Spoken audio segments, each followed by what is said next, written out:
Donc, je commence par donner la parole à Patrick Schweitzer, qui lui est encore plus pressé, non pas en vélo, mais est obligé de rentrer en voiture dans sa province lointaine. Patrick, à toi la parole. Première chose, j'avais besoin de dire que sur le colloque lui-même, alors merci, c'est vachement bien d'organiser, c'est bon, mais sur le titre, moi j'étais pas d'accord. Hein, je pense que c'est pas, ça rime à rien de dire 80-90, c'est les années 70, 80, 90. Pour moi personnellement, mais je tenais à le dire. Deux, je me présente, donc je suis Patrick, je fais partie de, comme disait Michel, des pros. Hein, donc je suis rentré, j'étais jeune, je suis rentré en 69 à Billancourt, dans l'île Seguin, mécanicien d'entretien à la maintenance. Mon atelier, d'ailleurs, il est au-dessus du lieu de culte. Je vais me tenir de ce que m'a demandé Asdine d'intervenir sur les liens entre OS et OP. Déjà pour dire qu'il y a des images d'Épinal un peu à casser, de la même manière que Billancourt, forteresse ouvrière et tout ça, ça n'a jamais été une forteresse. On ne serait pas fait détruire avec une telle facilité. Ou que travailleurs français immigrés, tout est beau à Billancourt, une unité de la classe ouvrière et les solidarités tout le temps, partout, c'est aussi une affabule. Enfin, la réalité est beaucoup plus compliquée que ça. Donc, je vais juste donner quelques éléments comme ça.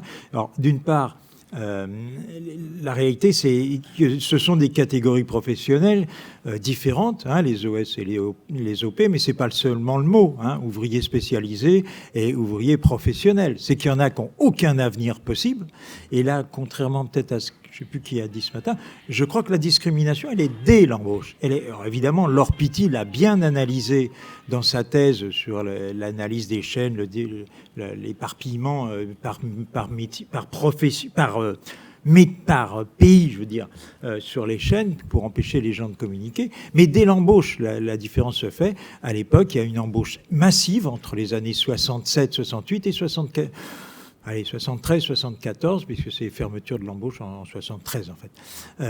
Et du coup, dès l'embauche, oui, effectivement, il y a des discriminations. Il y a ceux qui, blancs, qui ont éventuellement certificat d'études, qui vont être amenés à devenir des professionnels, et les autres, même lorsqu'ils ont des CAP, Areski est bien placé, ils n'ont pas d'avenir. Même avec des CAP, ils sont en chaîne, ils n'en sortiront pas. Donc toutes les luttes, et je ne fais pas de topo là-dessus, pour ne pas rester au SAV, pour le P1, travail égal, salaire égal, parce qu'il n'y a pas d'avenir. Ça, c'est une distinction qui est très forte. Alors comment ça se...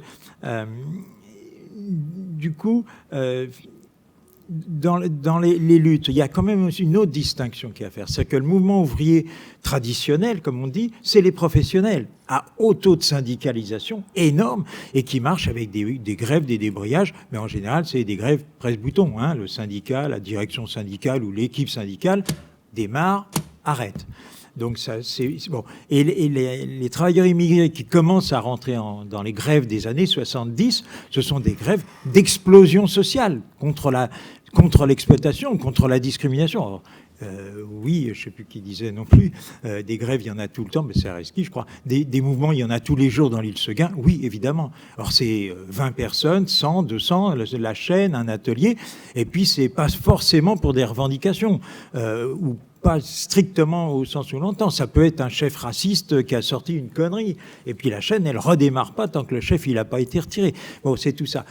Là, déjà, entre ces deux types de grèves, ces deux types de mouvements, la compréhension chez les travailleurs n'est pas la même.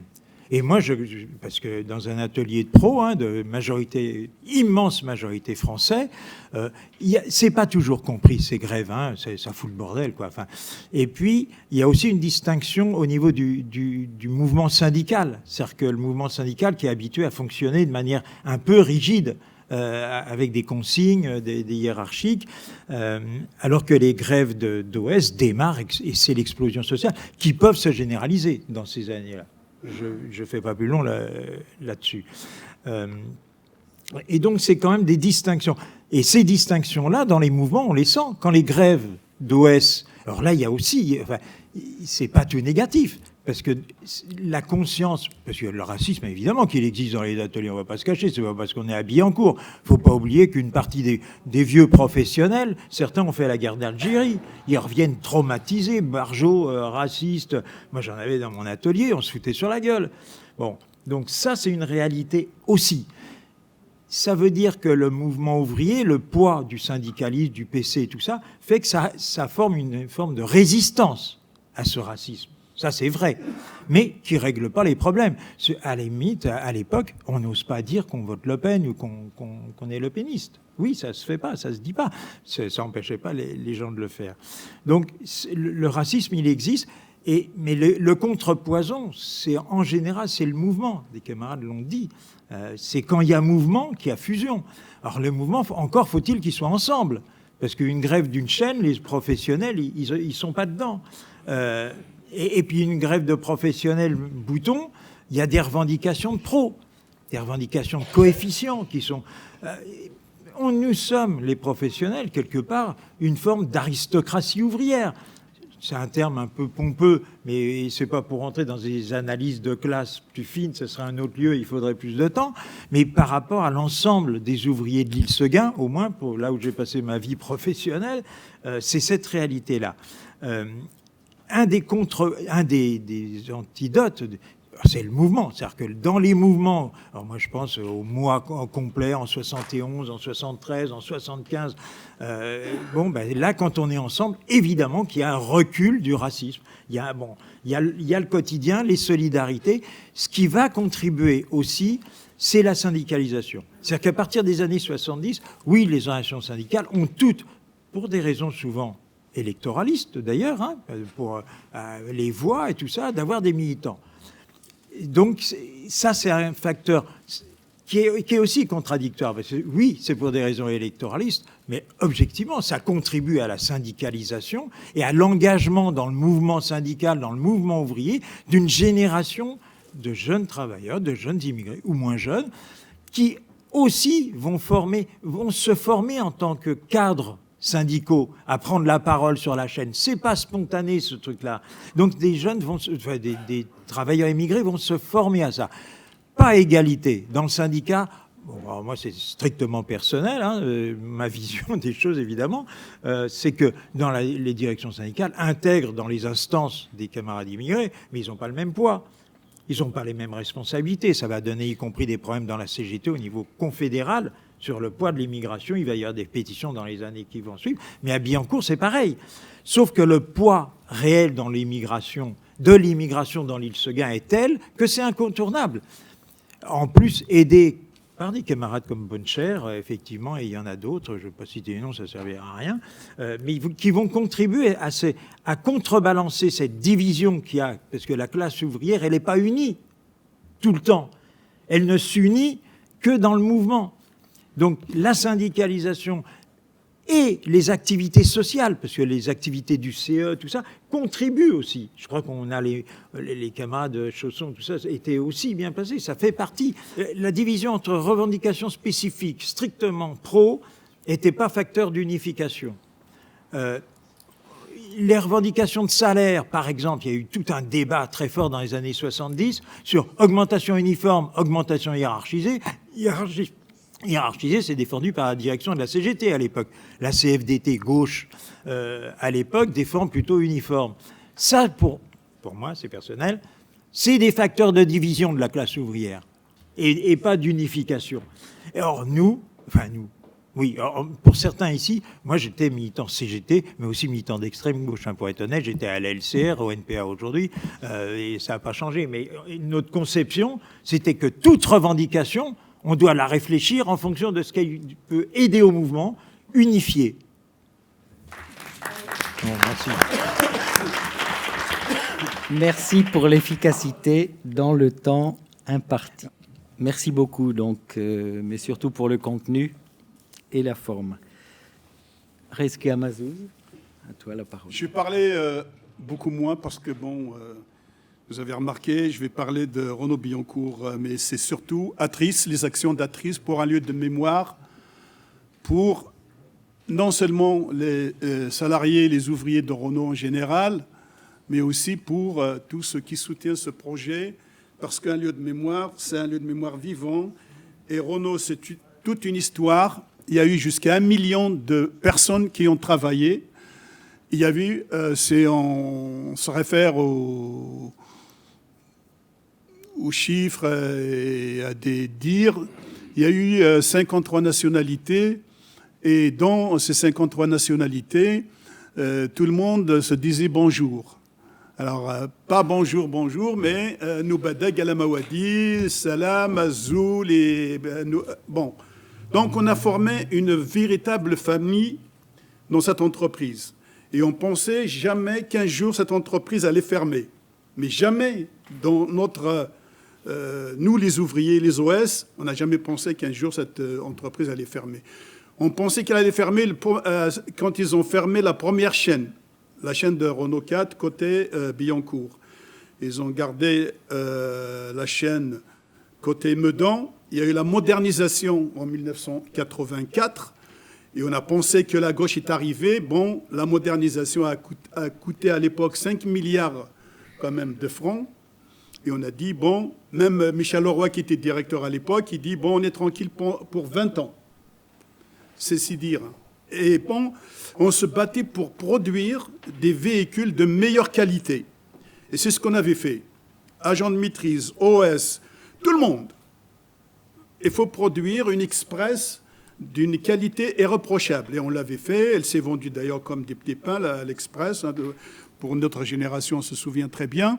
Et donc, on pensait que cette usine, maintenant, on va se battre tous ensemble, de l'OS à l'ingénieur, pour sauvegarder l'entreprise, pour sauver l'usine. Et puis, finalement, en 89, Rocard, non, un peu avant, pendant la campagne des élections présidentielles, deuxième mandat Mitterrand, il dit « Je m'occupe personnellement de Renault ». Et en novembre 89, Rocard a dit que Renault allait fermer donc au mois de mars 1992. Et puis bon, malgré ça, on continue à faire l'entretien, à faire de la peinture, mais à faire tout pour qu'on soit au top et dire on peut remettre en cause cette décision-là. Mais c'est une décision, on ne pouvait pas, parce que bon, les syndicats étaient divisés, il faut dire la vérité. Il y en a qui ont signé la commission paritaire pour reclasser un petit peu, alors que toutes les usines étaient en sureffectif, donc il n'y avait pas de possibilité de reclasser des ouvriers qui ont une moyenne d'âge de 53 ans. Donc, Renault, avec le pouvoir, ils ont mis les moyens, des grands stands dans l'île Seguin, mais partout, pour expliquer aux gens qu'il faut retourner au pays. Si vous voulez, on va vous aider. La prime de départ, votre prime de licenciement, et on achètera votre titre de 6 jours à 10 000 francs. Dans le film de Zemmour, prends 10 000 balles et casse-toi.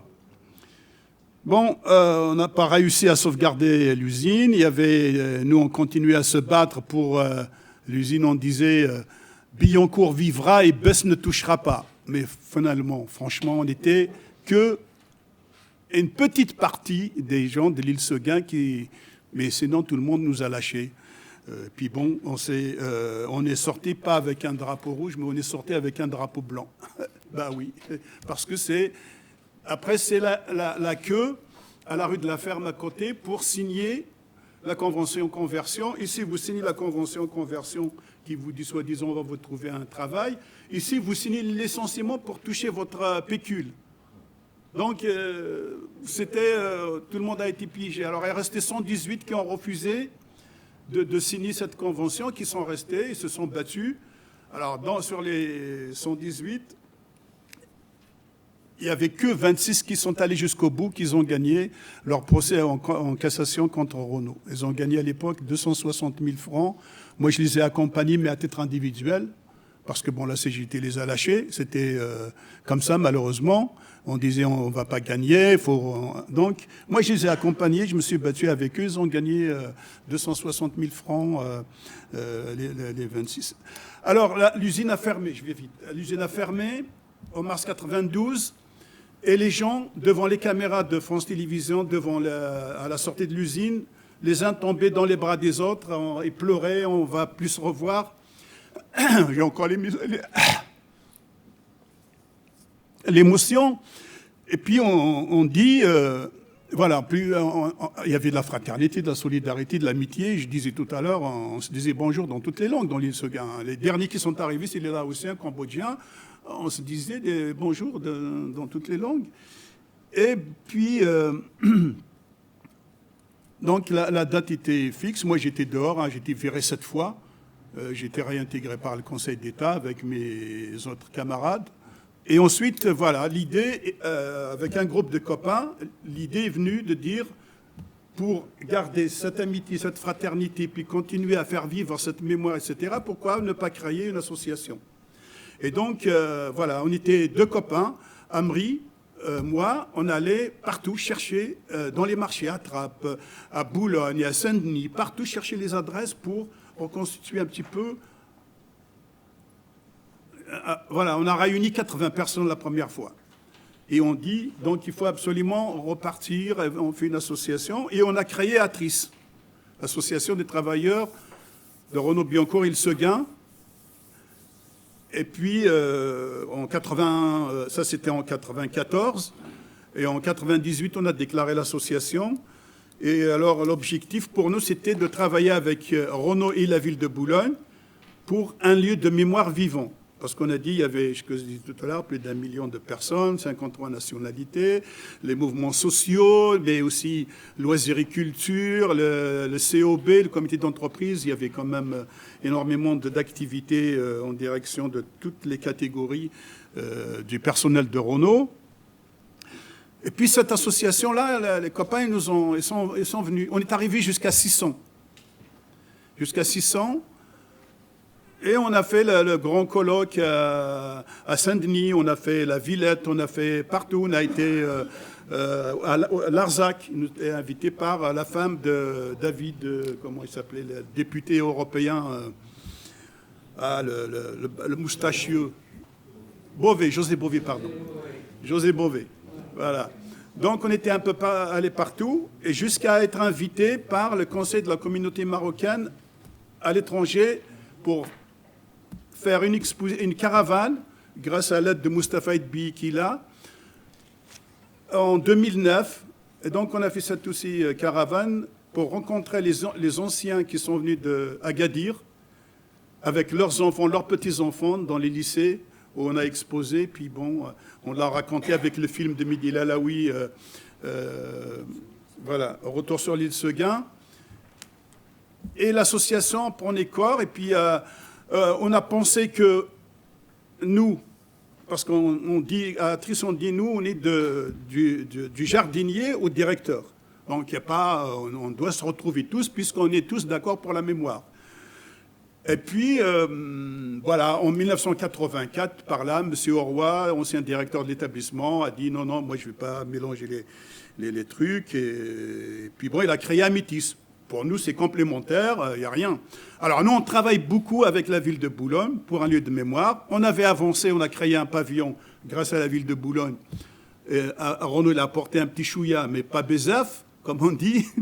Le pavillon des projets, le pavillon sur l'île Seguin avait quand même reçu la visite, je parle sous le témoin des gars de la SPL et d'André Debussy, je crois que 60 000 visiteurs. Et puis, ils sont venus de partout. Ils sont venus même des États-Unis.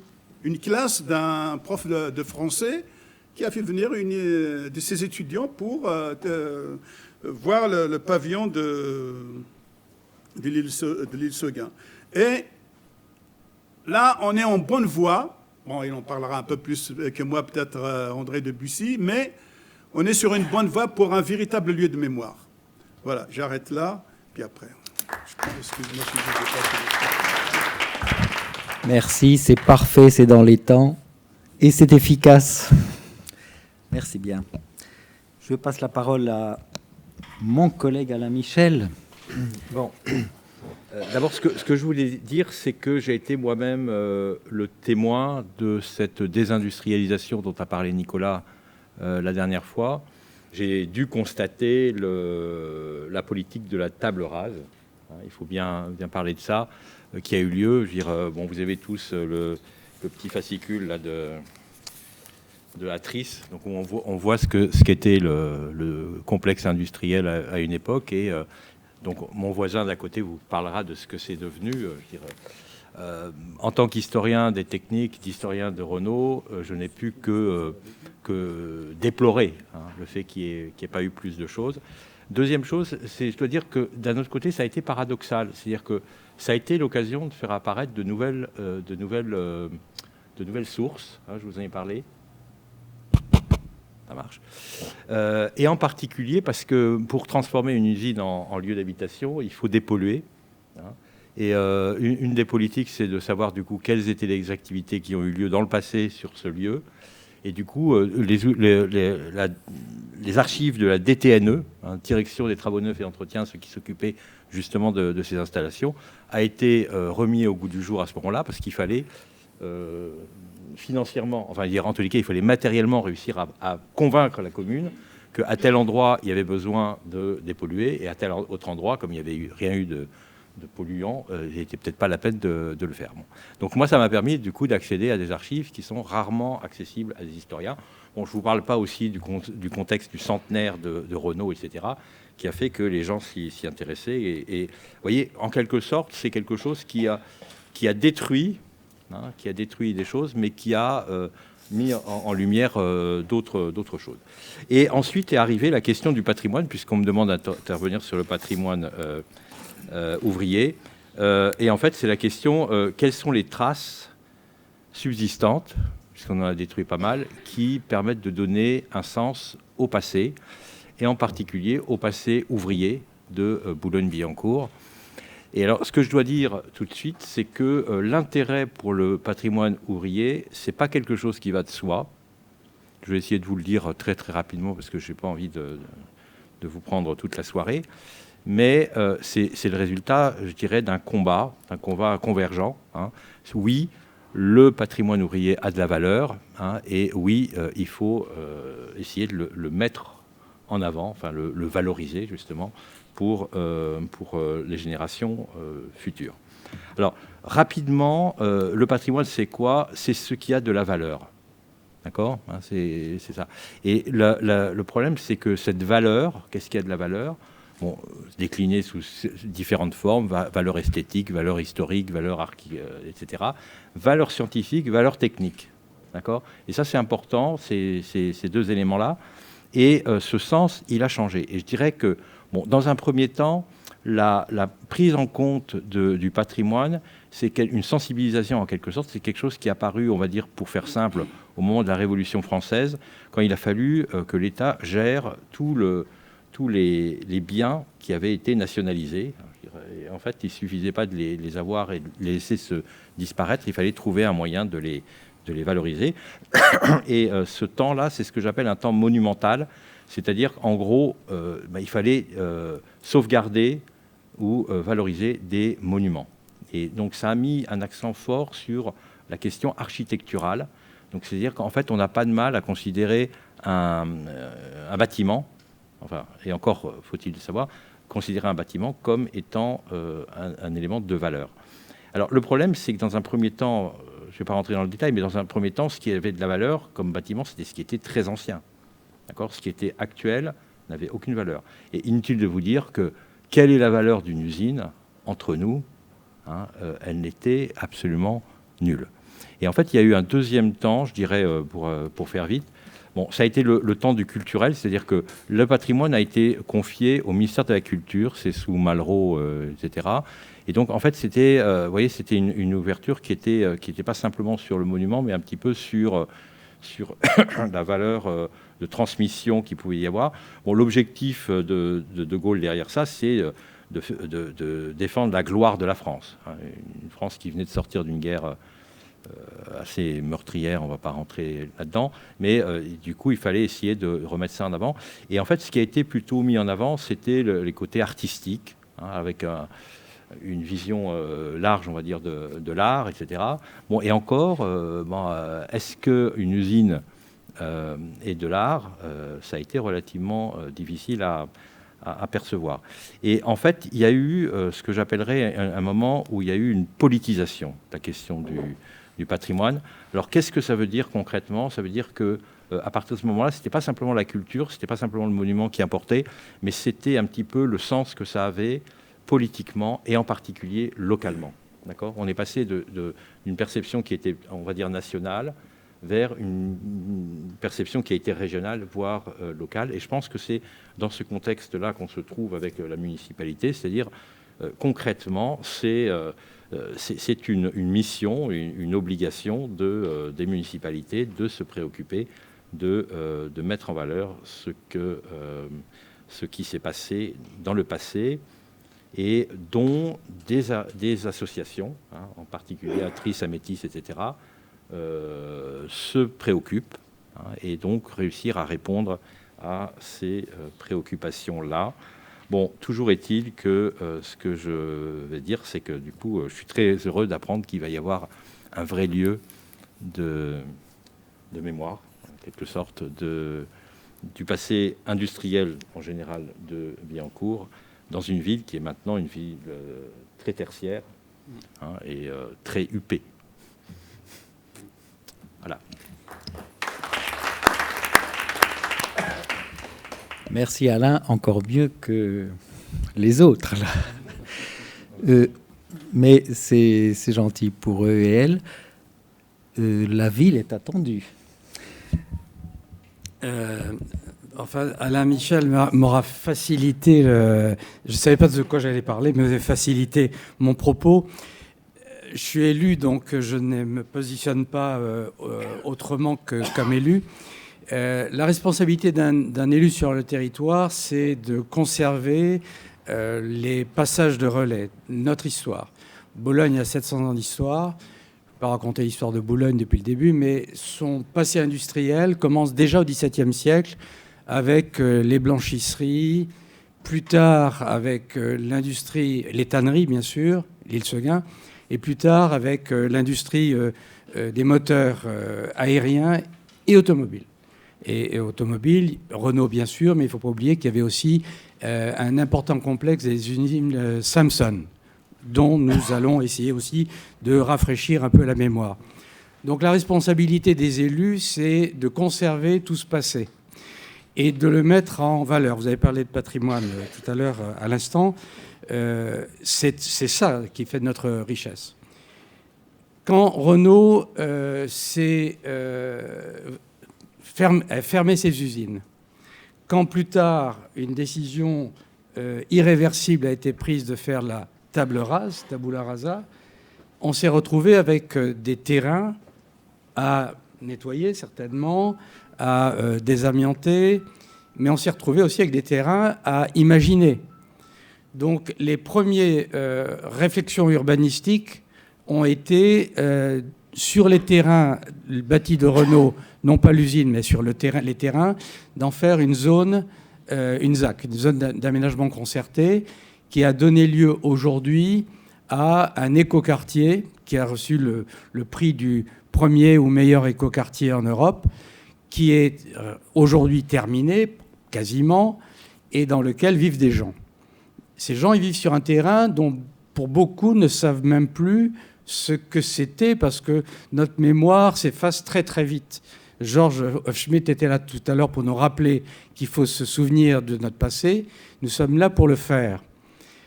Cette zone d'aménagement concerté a fait l'objet de réflexions urbanistiques pour faire en sorte qu'il y ait aussi un habitat social.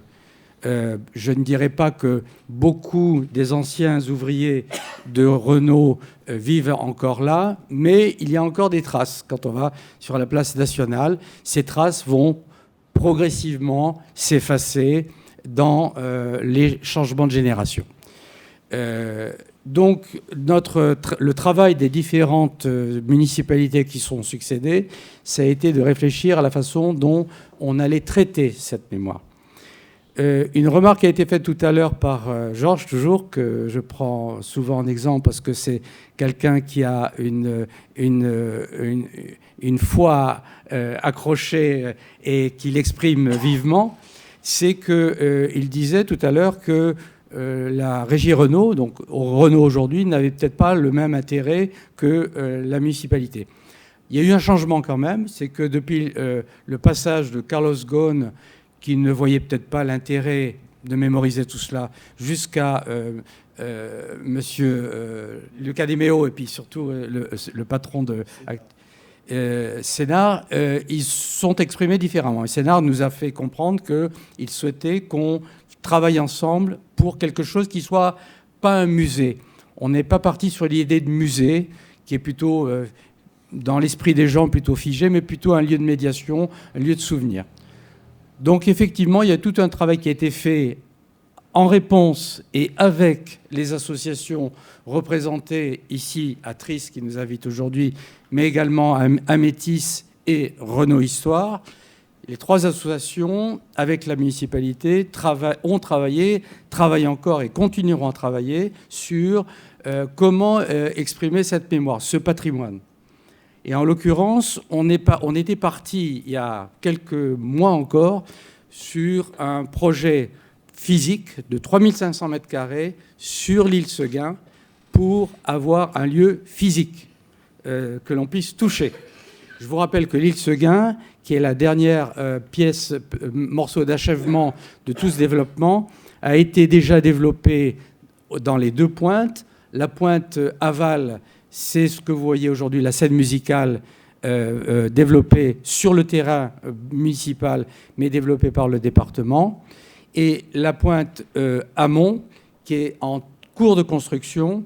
C'était un projet qui a évolué plusieurs fois, qui était autrefois le projet peut-être ambitieux de Pinault, qui est parti ensuite s'installer à Venise, et en fait qui a été remplacé récemment, il y a 2-3 ans, par également une fondation, enfin un groupe immobilier et foncier Emmerich, qui construit un hôtel et qui construit une halle d'art contemporain et un cinéplex.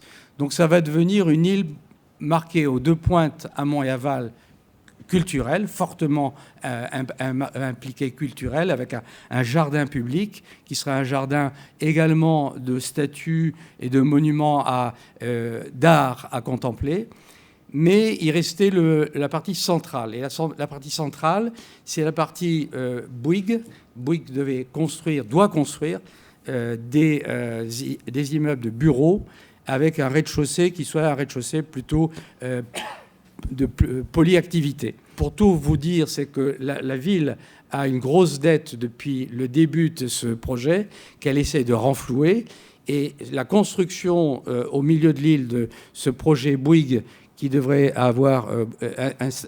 accueillir le siège de Bouygues Télécom, permettait d'équilibrer l'ensemble pour le budget de la ville. Mais il y a eu des recours nombreux de riverains, d'associations de tout poil, et qui ont réussi finalement à non seulement désintensifier le projet initial, c'est-à-dire qu'on a moins de mètres carrés, on est passé en gros de 120-130 000 mètres carrés à 100 000 mètres carrés, très paysager, avec une agence danoise qui a proposé une maquette qui a finalement a été adoptée par tout le monde, tenant compte des contraintes environnementales, mais également une halle. Nous avions cette halle culturelle sur laquelle nous avions fait tous nos efforts architecturaux et mémoriels.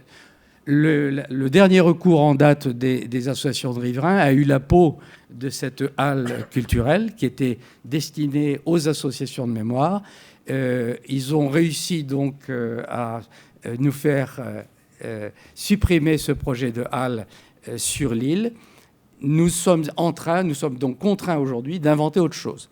Alors, dans un premier temps, pour ne pas rester les bras ballants, nous avons mis en place un projet de mémorisation, de mémoire virtuelle, que nous appelons voyage pluriel en industrie, voyage singulier en industrie plurielle.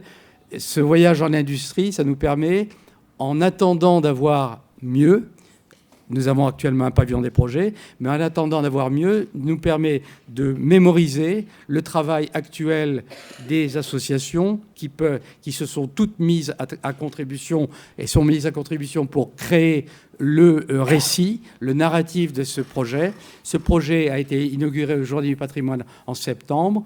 Il est composé de 9 stations qui commencent par la station de métro de Billancourt. Nous avons également approché la RATP pour rebaptiser la station Billancourt de station Renault-Billancourt ou Billancourt-Renault. On verra ce qui va sortir du chapeau. C'est en bonne voie. C'est là que partira. C'est là qu'arrivaient les ouvriers de la ligne 9 depuis Montreuil. Et c'est là que commencera la mémorisation virtuelle du parcours en industrie. Et nous espérons, avec le concours et le travail collectif des associations, nous espérons aboutir sur la création d'un lieu, un lieu réel. On pourrait rêver que le dernier bâtiment, le seul bâtiment qui n'ait pas été rasé, c'est un bâtiment d'intérêt architectural qui est le bâtiment Dreyfus, en briques, magnifique, qui est là, qui trône au milieu de ce projet. Si, par bonheur, Renault se disait... Une fois que nous allons construire notre siège, ils vont construire, on commence la construction du nouveau siège Renault. Il est possible, on pourrait, disons, rêver, c'est une demande au Père Noël peut-être, que ce bâtiment soit restitué à un travail, à un usage culturel, mémoriel. Ce serait le meilleur endroit pour nous pour installer notre lieu de mémoire. Voilà où nous en sommes. Il y a encore beaucoup de travail à faire, mais je suis sûr que la volonté politique y est et la contribution avec les associations y est aussi. Voilà.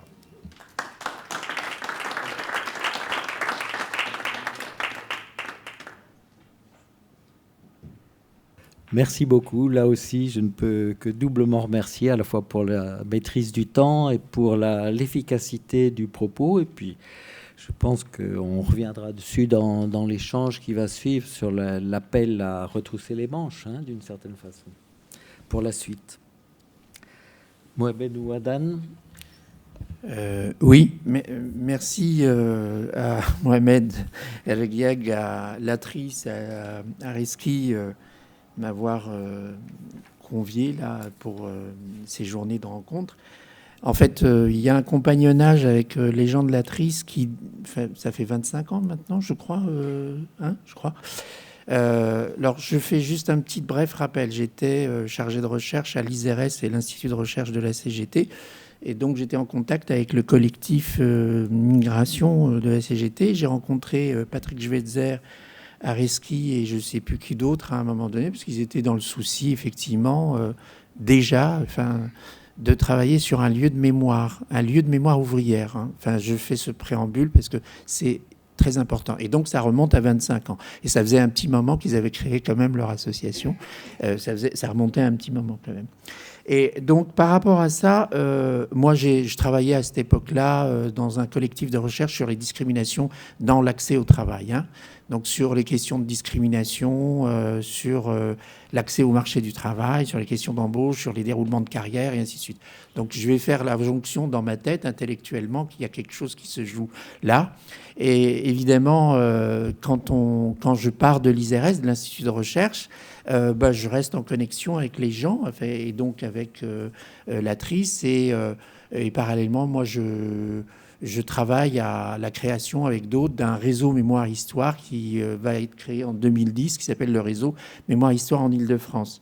Alors ce réseau-là, il est composé d'acteurs associatifs, d'acteurs culturels, mais aussi d'historiens, de sociologues, qui essayent, au travers... nous, c'est ce qu'on a mis comme démarche, une espèce de démarche transdisciplinaire. Il n'y a pas que les historiens ou les sociologues qui ont de l'expertise. Hein. N'importe quel acteur militant syndical a aussi de l'expertise. Hein. Et je pense que cette expertise-là est importante et que le témoignage, je veux dire, peut être, enfin d'une certaine manière, je vais me faire taper dessus, aussi objectivant. Parce que, je veux dire, il y a des riches parcours, effectivement, assez denses et qui peuvent justement parce qu'il y a un souci d'historicisation, de documentation, et ainsi de suite, très forte, pour pouvoir poser peut-être les problématiques. Alors les problématiques qui sont couvertes par le réseau Mémoire-Histoire en Île-de-France, là vous avez un petit échantillon de ce qu'on fait. Hein. C'est une biennale qu'on a mis en place en 2011, on en est à la 6e édition. La thématique, elle porte sur la marche, les 40 ans de la marche pour l'égalité, et qui recouvre de toute façon, je veux dire, certaines préoccupations abordées ici. Et nous, l'idée, c'était de dire, bon, on va arrêter de sectoriser un peu les choses en disant, on va pas travailler que les migrations, comme si les migrations étaient ex nihilo, nées ex nihilo et tout ça, mais articulées aux problématiques du monde du travail et des questions urbaines. Et avec une démarche qui est une démarche, travail de mémoire et d'histoire critique, en articulant l'approche mémorielle et l'approche scientifique. Je vous donne un exemple. Tout à l'heure, j'ai entendu, par exemple, un peu la discussion qu'il y a entre la notion d'immigré, de travailleurs immigrés, avec les ouvriers de Telbeau-Poissy, ça va devenir travailleurs musulmans. Et je veux juste attirer l'attention que ce travail de catégorisation permanente, c'est un vrai travail de sape idéologique. On est dans un rapport de force, vous le savez aussi bien que moi. Mais comment, effectivement, déconstruire ces catégorisations, assignations pour en informer, pour diffuser, effectivement, cette information, cette connaissance auprès de ceux qui sont concernés et qui sont dans l'urgence, entre guillemets, du terrain et du militantisme. Ça, c'est hyper important. Donc, l'objectif, effectivement, d'un réseau comme le nôtre, enfin, un réseau d'acteurs collectifs, c'est aussi de prendre connaissance pour essayer de diffuser au plus et au mieux cette connaissance et donner des outils, effectivement, d'objectivation et des outils d'objectivation critique. Parce que cette essentialisation qui se joue effectivement dans les catégorisations, elle est à l'œuvre pas simplement pour les travailleurs, mais quand vous parlez de jeunes issus de l'immigration ou de générations issues de l'immigration à X générations, il y a quelque chose qui se joue dans cette catégorisation, assignation. Je ne vais pas rentrer dans les détails, on pourra en rediscuter parce que c'est très très important et ça joue encore aujourd'hui.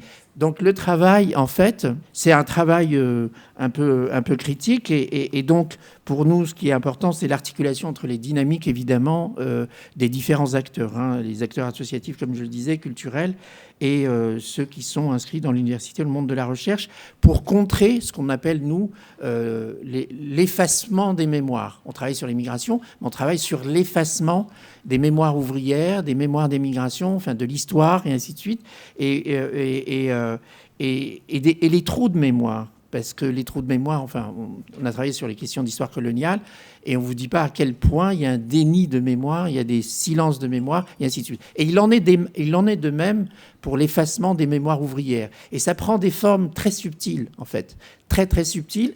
Et quand on a rencontré, en fait, quand on travaille avec l'ATRIS, on se rend compte effectivement que cette subtilité, elle est à l'œuvre dans la construction et dans la revendication du lieu de mémoire ouvrière sur l'île Seguin. Réellement, quoi. C'est pas un hasard s'il y a des chercheurs qui se pointent pour travailler sur ces questions-là. C'est pas un hasard s'il y a des réalisateurs qui se pointent pour travailler sur ces questions-là, des photographes et ainsi de suite. Il y a une historicisation, une documentation qui se fait et qui se joue et qui essaye d'inverser un peu, par l'objectivation aussi, un rapport de force de ce on désigne comme l'écriture d'une histoire officialisante ou officielle. Donc ça veut dire quoi ? Ça veut dire que quand j'entends le slogan, moi, nous, l'ATRIS, c'est plutôt l'histoire et la mémoire des hommes que l'histoire des machines, ça fait sens tout de suite. Et donc on essaye de travailler sur ça assez clairement et assez finement, quoi. On a trouvé une focale, en fait, à un moment donné, dans les actions qu'on organise, notamment au travers du Printemps de la mémoire, de cette biennale, c'est de dire, on va faire une focale sur les lieux de mémoire. Comment les lieux de mémoire sont investis ? Est-ce qu'on investit suffisamment, pour reprendre ce que disait Michel Henry, les lieux de mémoire ? Le patrimoine, effectivement, des lieux de mémoire ouvriers. On s'est rendu compte que pas beaucoup, quoi, en fait. Si sur l'île Seguin, il n'y avait pas l'ATRIS, je ne sais pas, on en serait de la réactivation, effectivement, de cette mémoire-là. Et je pense que c'est très, très important de le dire, parce que on a, entre 2012 et 2016, en tant que réseau Mémoire-Histoire en Île-de-France, travaillé avec le service de l'inventaire du patrimoine de la région Île-de-France sur un dispositif qui s'appelait la Semaine des patrimoines. Justement parce qu'on avait à la tête de ce service quelqu'un qui était assez conscient du déplacement entre patrimoine matériel, non matériel et patrimoine immatériel. Donc ça nous facilitait un peu la tâche pour dire qu'effectivement, un lieu de mémoire ouvrière, c'était un lieu patrimonial. Mais je veux dire, les discussions ont été très très longues. Mais c'est pas rien de le dire parce que, pour revenir à ce que tu disais, Michel, on politise un peu, on ne dépolitise pas, en fait, le sujet. On le politise réellement en déplaçant le sens et en faisant en sorte que l'approche patrimoniale puisse effectivement être investie par d'autres approches mémorielles et historiques, effectivement pour déplacer le sens et les contenus très très chargés et idéologiquement chargés de la notion de patrimoine.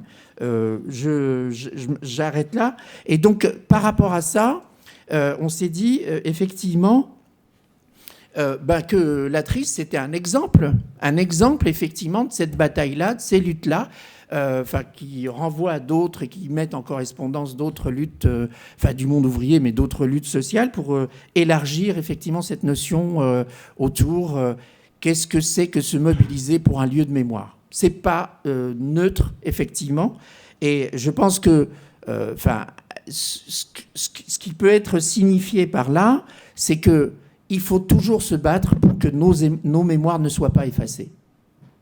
Et c'est pas simple. C'est un vrai combat.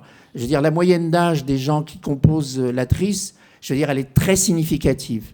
Et pour nous, ce qui est important, c'est de savoir qu'est-ce qu'il va y avoir comme relais, en fait. Quelles sont les possibles transmissions de cette histoire-là ? Comment on peut investir l'école ou d'autres champs pour que ça puisse, pour que ces histoires-là soient transmises.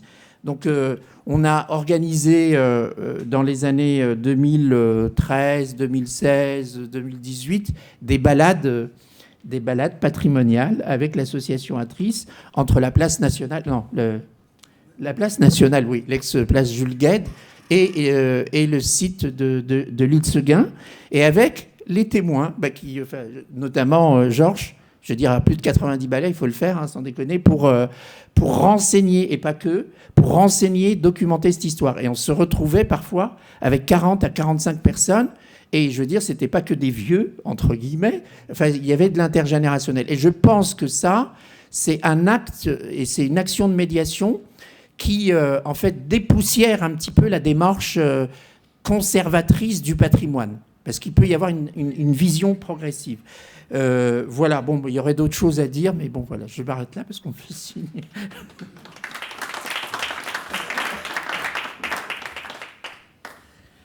Merci beaucoup pour ce sens de la discipline et quand même la richesse qui est passée de l'intervention. Donc, puis, Robert, à toi la parole. Mon intervention est dans la continuité des deux précédentes d'Alain Michel et d'Ouadane sur le patrimoine ouvrier, en fait, et sur la mémoire. En fait, ça se transmet par les bâtiments, ça se transmet par des associations, mais ça se transmet aussi par l'écriture. Et à ce sujet, le dictionnaire Métron, qui est arrêté pour l'instant, je pourrais en revenir plus tard avec vous, a permis des 142 000 notices jusqu'à présent. Quand je suis passé à la retraite, après 2011, j'avais envie d'être utile, j'avais envie de faire un travail dans la continuité de la mémoire Renaud, y compris de la continuité de la recherche universitaire que j'avais pratiquée après mon licenciement chez Renaud. Et puis aussi, par curiosité, de rencontres avec des militants, avec d'autres militants que je n'avais pas connus. Mon travail n'est pas représentatif des méthodes d'écriture des notices du Métron, que je ne connais pas. J'ai travaillé par moi-même en regardant ce qui avait été fait et en utilisant un questionnaire standard du Métron. J'avais déjà interviewé dans un travail précédent 2 militants connus, Stéphane Juste et Pierre Bois, et j'ai vu que ça fonctionnait. Et l'idée, c'était d'interviewer, de faire une étude du mouvement ouvrier des obscurs des 100 grades, comme Jean Métron l'avait proposé, ou Claude Pentier du peuple militant. Aujourd'hui, je passe là-dessus, mais l'historiographie actuelle n'est pas du tout dans cette optique-là. Des gens comme Franck Ferrand, Philippe de Villiers, Laurent Deutsch ou des clowns comme Stéphane Bern passent leur temps à parler des rois et des reines de manière souvent malhonnête. Le dictionnaire Métron a été fondé dans une perspective tout autre dans les années 60 par Jean Métron. Le deuxième point, c'est la méthode que j'ai pu utiliser. C'était un travail donc sans contrainte. J'ai retrouvé les militants grâce à Emmanuel Dupuis, grâce à l'Atrice, grâce à la CGT, mais surtout par un réseau de contacts qui se renvoie. Pas de systématisme dans la recherche, mais un travail basé sur le relationnel. Je ne me suis pas attaché à une étude systématique sociologique. J'ai choisi la diversité, un choix de militants syndicaux, politiques divers dans l'esprit du Métron. Peu de CFDT, déjà étudiés par la Fédémétallurgie CFDT, Richter, Allanche et d'autres, et sauf ils n'avaient pas étudié les militants d'extrême gauche, non traités s'ils n'avaient pas de responsabilité syndicale. Pas de joc non plus, déjà traité par le Métron, par Éric Bellouet. Une partie des cadres ouvriers avait déjà été traités par d'autres auteurs, en particulier dans le Métron Algérie, comme Henri Benoît ou Clara Benoît ou Daniel Renard, et également par d'autres auteurs pour les plus anciens. Mais il existe peu d'archives CGT, ou pas du tout d'archives CGT avant 1945. Elles ont été détruites. J'ai réalisé 114 notices pour Renault. Il n'y avait aucune condition de systématisme dans mon choix. La régie Renault était majoritairement influencée par le PCF et la CGT, mais j'ai souhaité diversifier. Sur le plan syndical, sur les 114, il y a 20 CFDT, 5 FO. L'extrême gauche est très présente pour 43, dont 16 maoïstes, 22 trotskistes et 5 libertaires, mais aussi 53 PCF, toute la direction du PCF et de la CGT Billancourt, en raison de leur importance militante et numérique, Sylvain, Albert, Popren, Hélène Stern, qui travaillait avec son époux Alain Stern à la FSM mondiale. Un quart de travailleurs immigrés, 23, très peu de femmes, 5, peu d'ouvrières à cette époque chez Renault. Les techniciens sont inclus comme les autres. Ce qui prévalait de mon point de vue était le militantisme. Les lieux de rencontre étaient généralement le domicile de l'interviewé, parfois mon domicile, plus rarement au café quand ils étaient méfiants, comme Bois ou Fournier. Sur les 10 de Billancourt, on en retrouve 7 dans le travail réalisé par moi-même. Une question était rajoutée, de mon point de vue, dans le questionnaire sur ma propre recherche, la perruque, qui n'apparaît pas dans les notices. La méthode employée, c'était le contact téléphonique. Je me présente, si accord, j'envoie un questionnaire Métron par mail ou courrier, j'attends son retour écrit, je travaille ensuite en vérifiant tout ce qui est possible, archives de la police, souvent très riches. Par exemple, tous les congrès de la CGT Billancourt sont suivis par un informateur de la police, retransmis et sont plus fiables et plus précis que les comptes rendus officiels. Les archives CGT, les archives Renault Histoire, le journal L'Humanité, les journaux militants. Les livres de souvenirs étudiés aussi, nombreux, 28 auteurs pour 37 ouvrages Renault, dont 20 ouvriers de Billancourt, plus 4 techniciens, plus 2 ouvriers de Flins, dont une femme, un du Mans, un de Sandouville. Puis entretien à 2 avec enregistrement, magnétophone, discussion, débat, précision, puis rédaction de ma part, et j'insiste, relecture demandée de ma part après ma rédaction pour l'approuver, ce qui n'est pas systématique au Métron. Il y a de nombreux exemples, comme celui de Rachfus, dont un auteur avait fait la biographie sans même le consulter. Dans l'immense réalité des réponses, pas de problème, excepté pour Fournier et pour Michel Certano. Puis transmis à Paul Boulan, qui les a mis en Nice. Difficultés aux archives. Pierre Auvernay, début février, refus en juillet, délai de 10 mois avant d'avoir accès au dossier des archives nationales. Délai judiciaire après le procès de Tramoni, il faut l'autorisation du ministère de l'Intérieur. Le dossier appartient à la police et au RG. Puis qui refuse ces dérogations, d'où refus du dossier aux archives nationales. Puis appel à la commission d'accès aux documents administratifs et accord final en novembre 2013 par les archives de France, qui chapeautent l'ensemble des archives du territoire et qui passent par-dessus les décisions des archives nationales et celles de la préfecture de police. Les biais. J'ai cherché à rencontrer des militants vivant par définition, ce qui limite mes recherches aux années 70-80 et permet de remonter aux années 50, mais pas au-delà. Difficulté de l'enquête orale, les interviewés disent ce qu'ils veulent, très souvent, parfois, impossible à vérifier. Participation à une manif, celle de 52 par exemple, il est impossible de vérifier si les interviewés y étaient ou pas. Débat avec Pierre Bois sur le mariage à lutte ouvrière, un compromis a été écrit. Jean-Louis Fournier qui refuse d'inclure dans les sources une vidéo publique du congrès de la CGT où il critiquait François Mitterrand. Enfin, dans la biologie de Cipriani, qui était un militant d'Action directe, la déclaration ne correspond pas avec les ouvrages d'ERG. Les ERG estiment qu'il a participé à l'attentat contre le directeur de Renault, Georges Besse. Ma conviction penchait pour la version policière qui estimait qu'il était l'organisateur et le spécialiste des armes qu'il avait étudié à l'armée et au sein de la RAF allemande.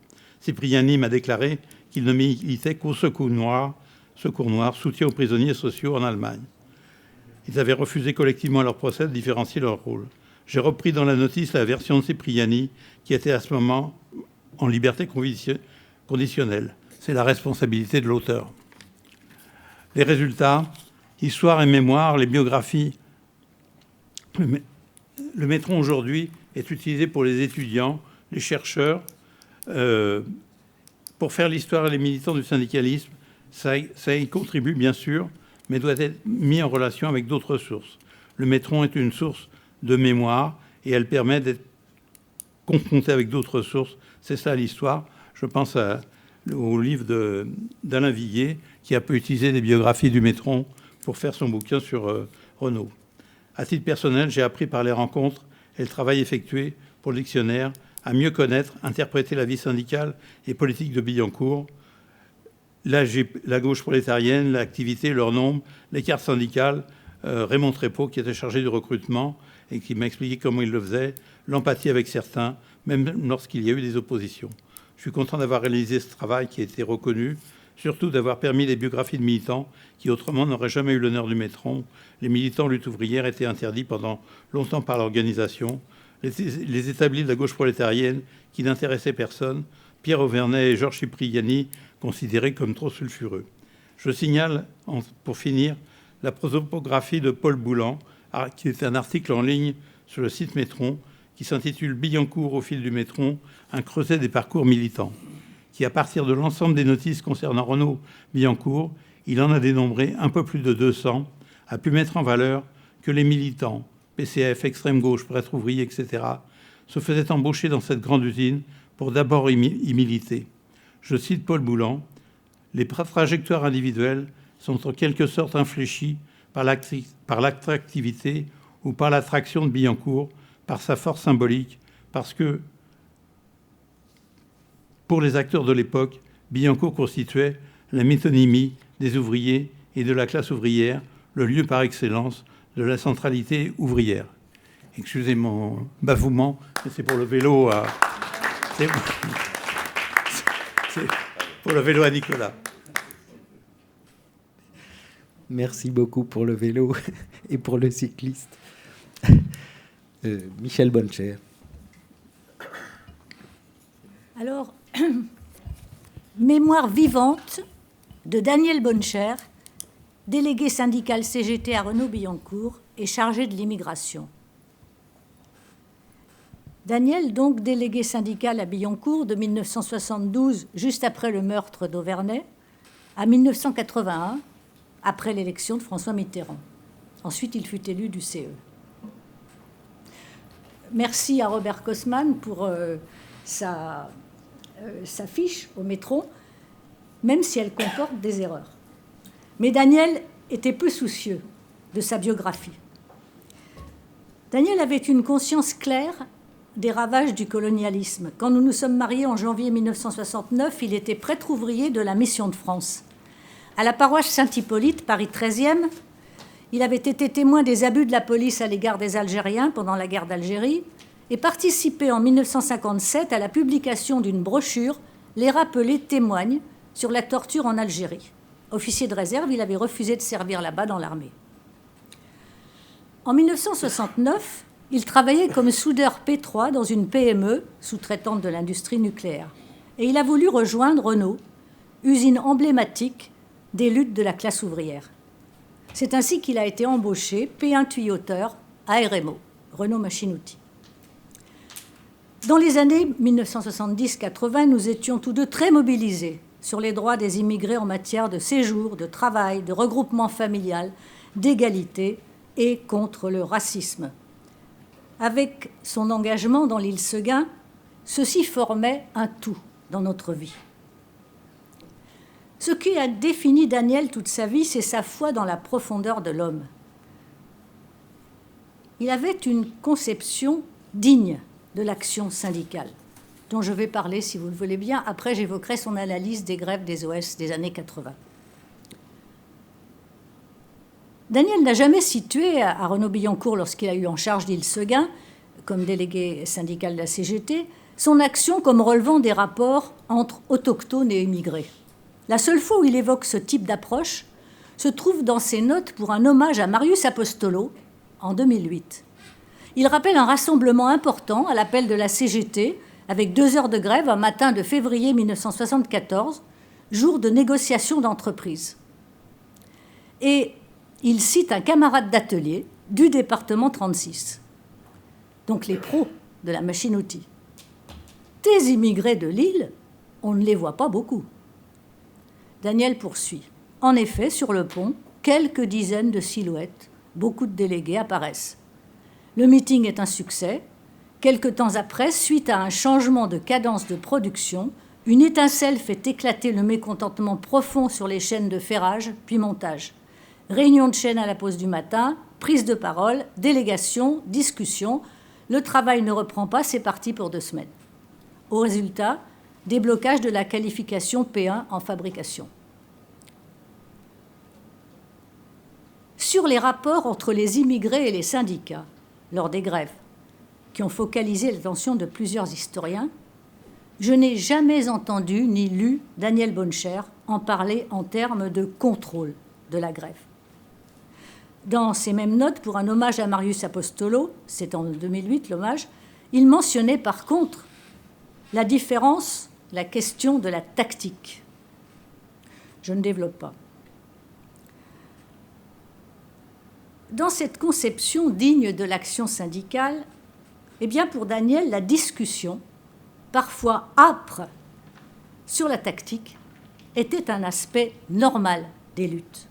En particulier, ne pas instrumentaliser la grève des presses de 1973.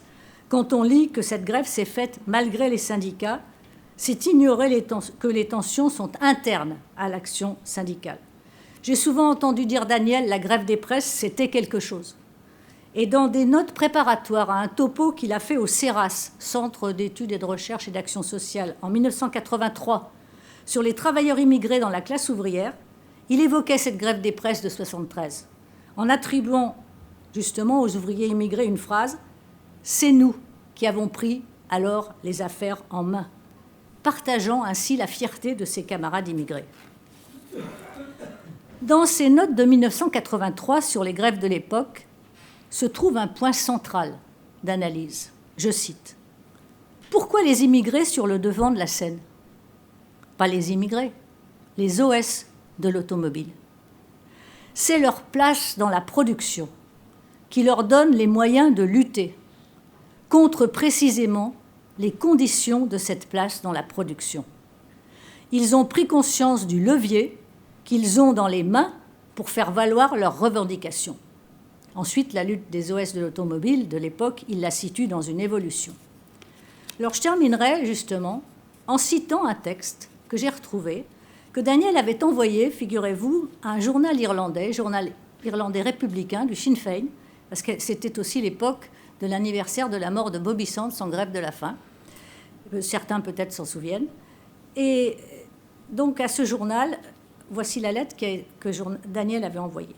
Ça s'intitule « La révolte des OS de l'automobile en France ». Citroën, Talbot, des noms qui évoquent sans doute en Irlande une publicité pour des voitures françaises comme Renault, Citroën, Talbot. Les usines de la peur pour des milliers de travailleurs en France. Jusqu'à ce jour du printemps 1982, où un chef a prononcé une fois de trop une phrase habituelle chez Citroën « Je ne discute pas avec des esclaves ». Pendant un mois, les travailleurs immigrés des chaînes de montage ont fait une grève totale. Et lorsque le 1er juin, ils rentrèrent à nouveau dans l'usine d'Aulnay près de Paris, cette réserve, entre guillemets, du syndicat fasciste, la CSL, ce fut en agitant des milliers de drapeaux rouges et en brandissant leurs cartes de la CGT. La peur, c'est fini chez Citroën, fini aussi chez Talbot, qui connut la même grève longue et dure en juillet. Fini le silence devant les mouchards, les tabassages, les humiliations racistes. Fini les élections bidons où la CSL vérifiait par tous les moyens qu'on votait pour elle. Aujourd'hui, ils sont plusieurs centaines délégués de lutte chez Citroën, délégués de chaîne chez Talbot, chargés par leurs camarades d'intervenir dès que cela est nécessaire. Le travail d'un ouvrier spécialisé de l'automobile est difficile à imaginer. Sur la chaîne de montage, chaque geste est calculé en secondes, en fractions de secondes. Pas le temps de penser.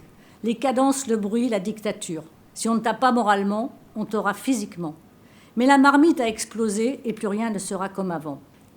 Ce n'était qu'un commencement. En février dernier, d'autres grèves difficiles ont éclaté. Citroën encore, où des affrontements violents ont eu lieu, mais aussi Renault.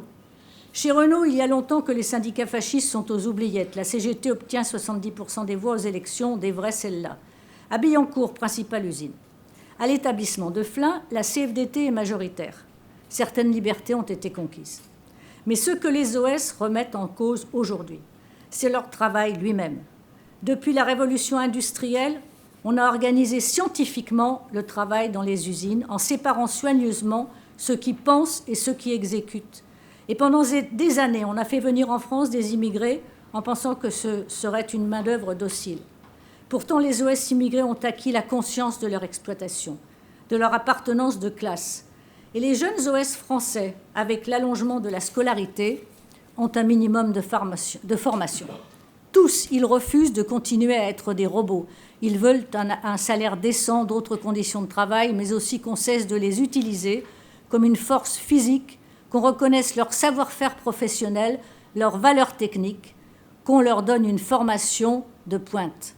Car s'ils n'ont pas cette formation, on les licenciera dans quelques années pour des raisons technologiques de modernisation. Leur lutte pour la dignité n'est pas purement humanitaire. Les OS immigrés prennent en charge aujourd'hui dans ces grèves une aspiration profonde de la classe ouvrière. Le droit d'intervenir sur l'organisation du travail. C'est une dimension nouvelle pour la lutte syndicale. Cela suppose de pouvoir peser sur les décisions économiques. Ce sera long et difficile, mais il faudra bien que les patrons comprennent que ce mouvement est irréversible. Voilà.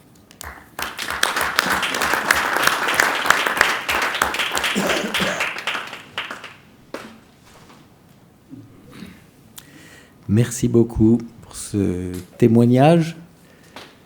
Finalement, peut-être plus difficile à porter que ça ne semblait préalablement. Merci pour ce courage aussi. Et merci, je rajoute juste un mot, merci à tous ceux qui font ce travail de mémoire et aux organisateurs du colloque, bien sûr.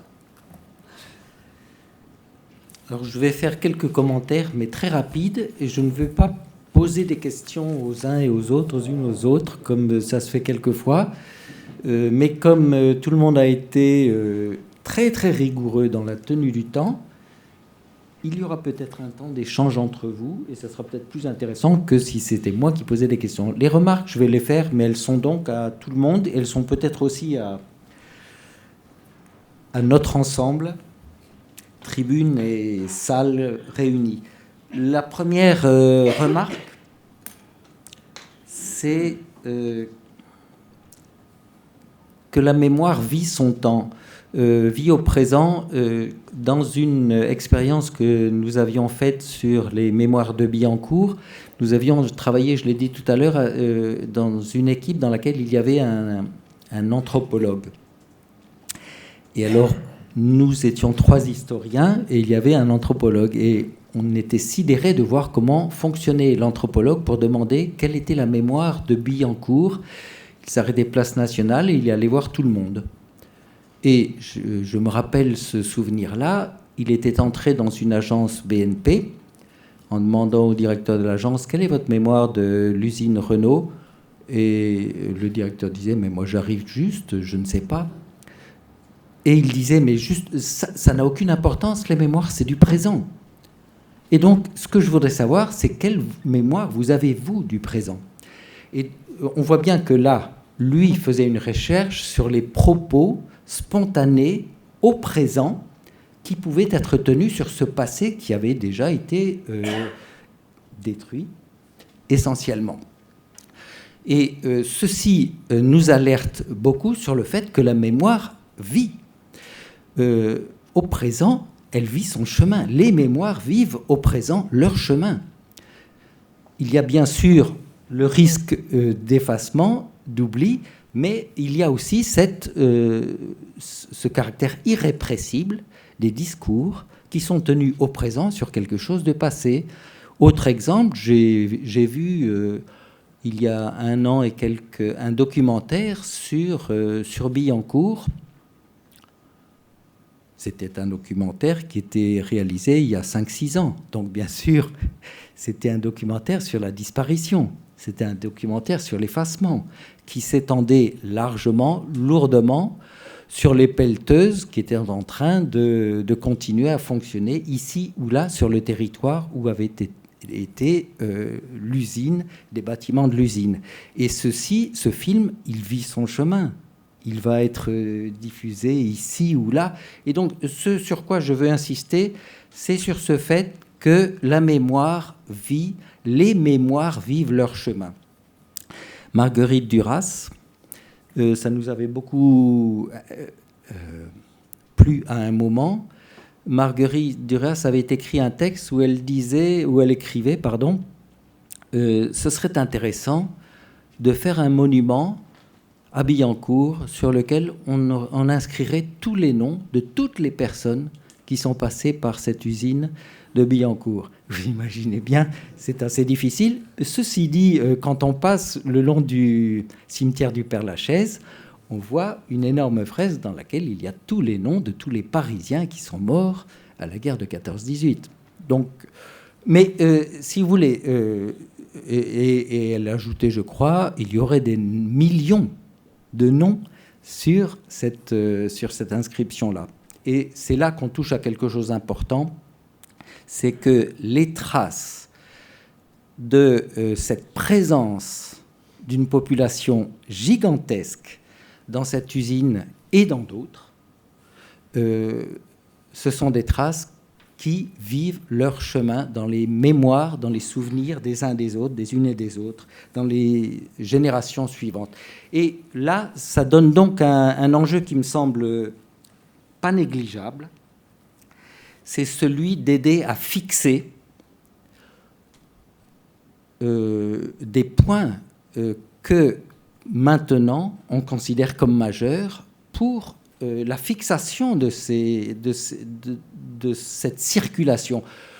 C'est très bien que la mémoire vive au présent, mais c'est assez bien qu'elle ait des supports qui soient des supports délibérés de deux types.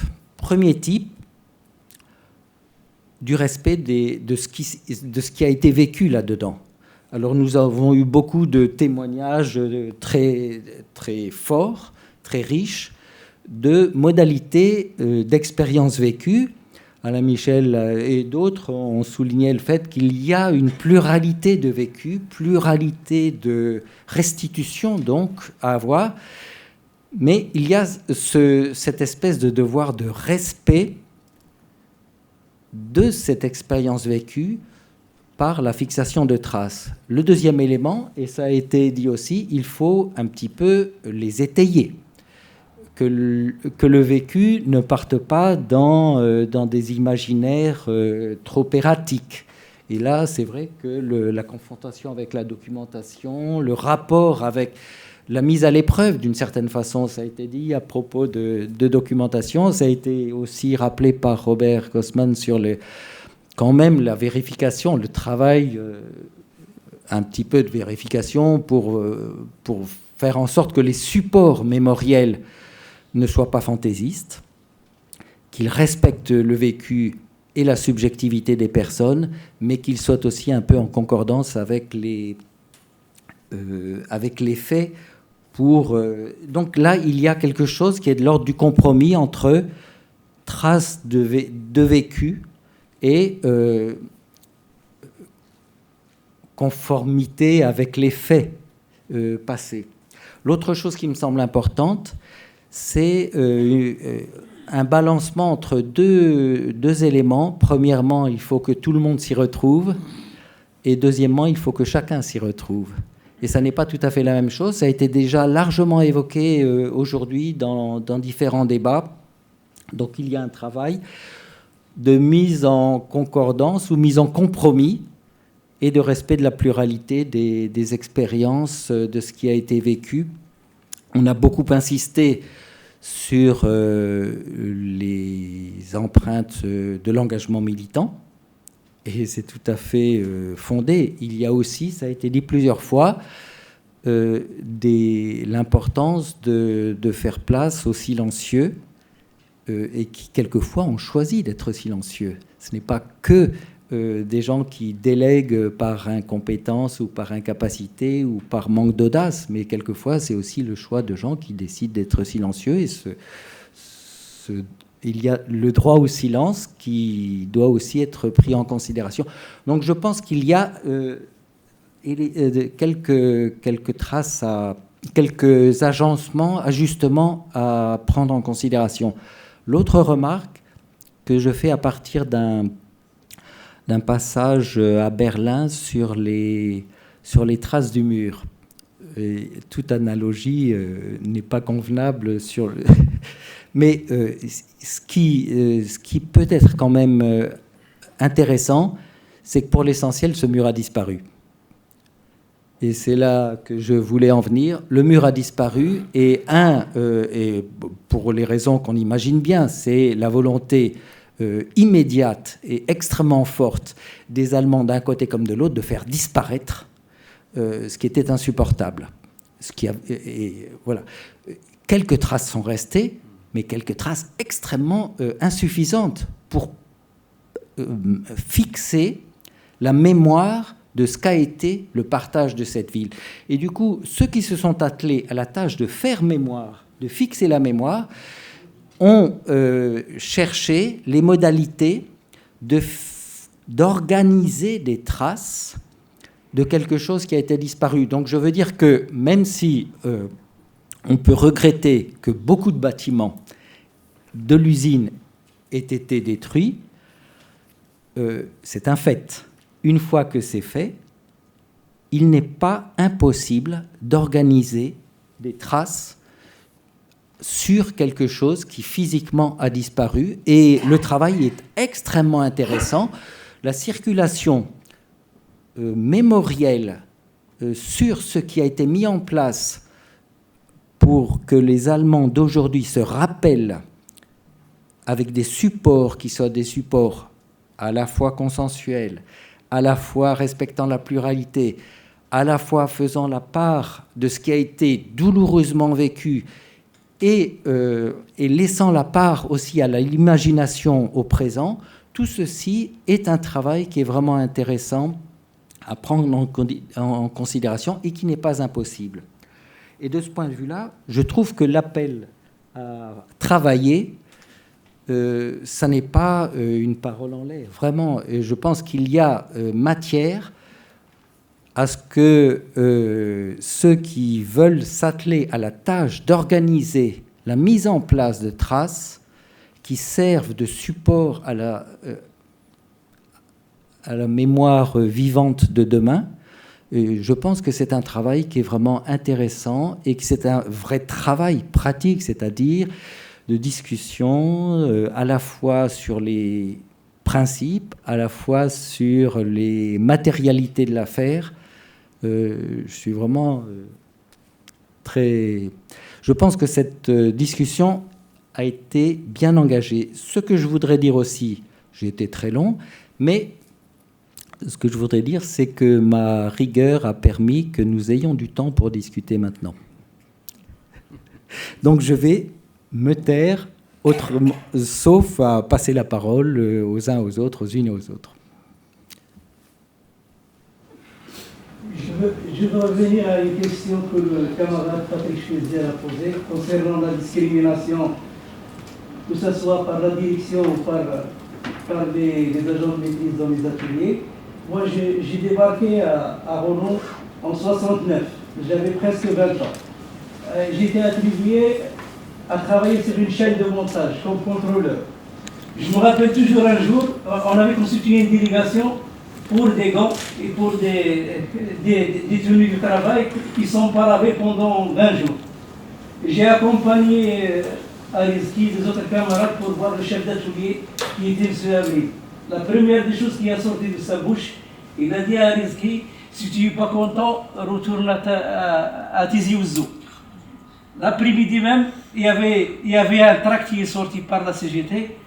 Au bout de même pas 2 heures, l'esplanade, tout le monde a arrêté. Ils ont déposé les outils, ils ont arrêté la chaîne. Et c'était un débrayage. Donc il y a beaucoup de cas comme ça. Certains chefs, ils passent sur la chaîne. S'ils voient un ouvrier qui n'est pas à sa place, il va aux toilettes parce qu'il n'y a pas de remplaçant. On s'est battu pour avoir des remplaçants. Le lendemain, on lui ajoute un travail en plus. Donc, tout ce qu'on a, les acquis qu'on a eu à Renault, et surtout à Billancourt, c'était pas gratuitement. À chaque chose, on s'est battu pour l'avoir. Et je reviens aussi sur des jeunes. En 72, Renault, il a amené un contrat d'une trentaine de jeunes Marocains qui sont venus de Casablanca. Ils ont tous des brevets techniques. Il y a des fraiseurs, il y a des tourneurs, il y a des ajusteurs, mais ils ont travaillé sur chaîne. Ils montaient des roues de secours, des filtres à air, des câbles, des réglages de porte, etc. Ils n'ont jamais évolué. Donc le combat qu'on a mené aussi, c'était l'évolution de carrière, c'était l'alphabétisation, c'est beaucoup de choses.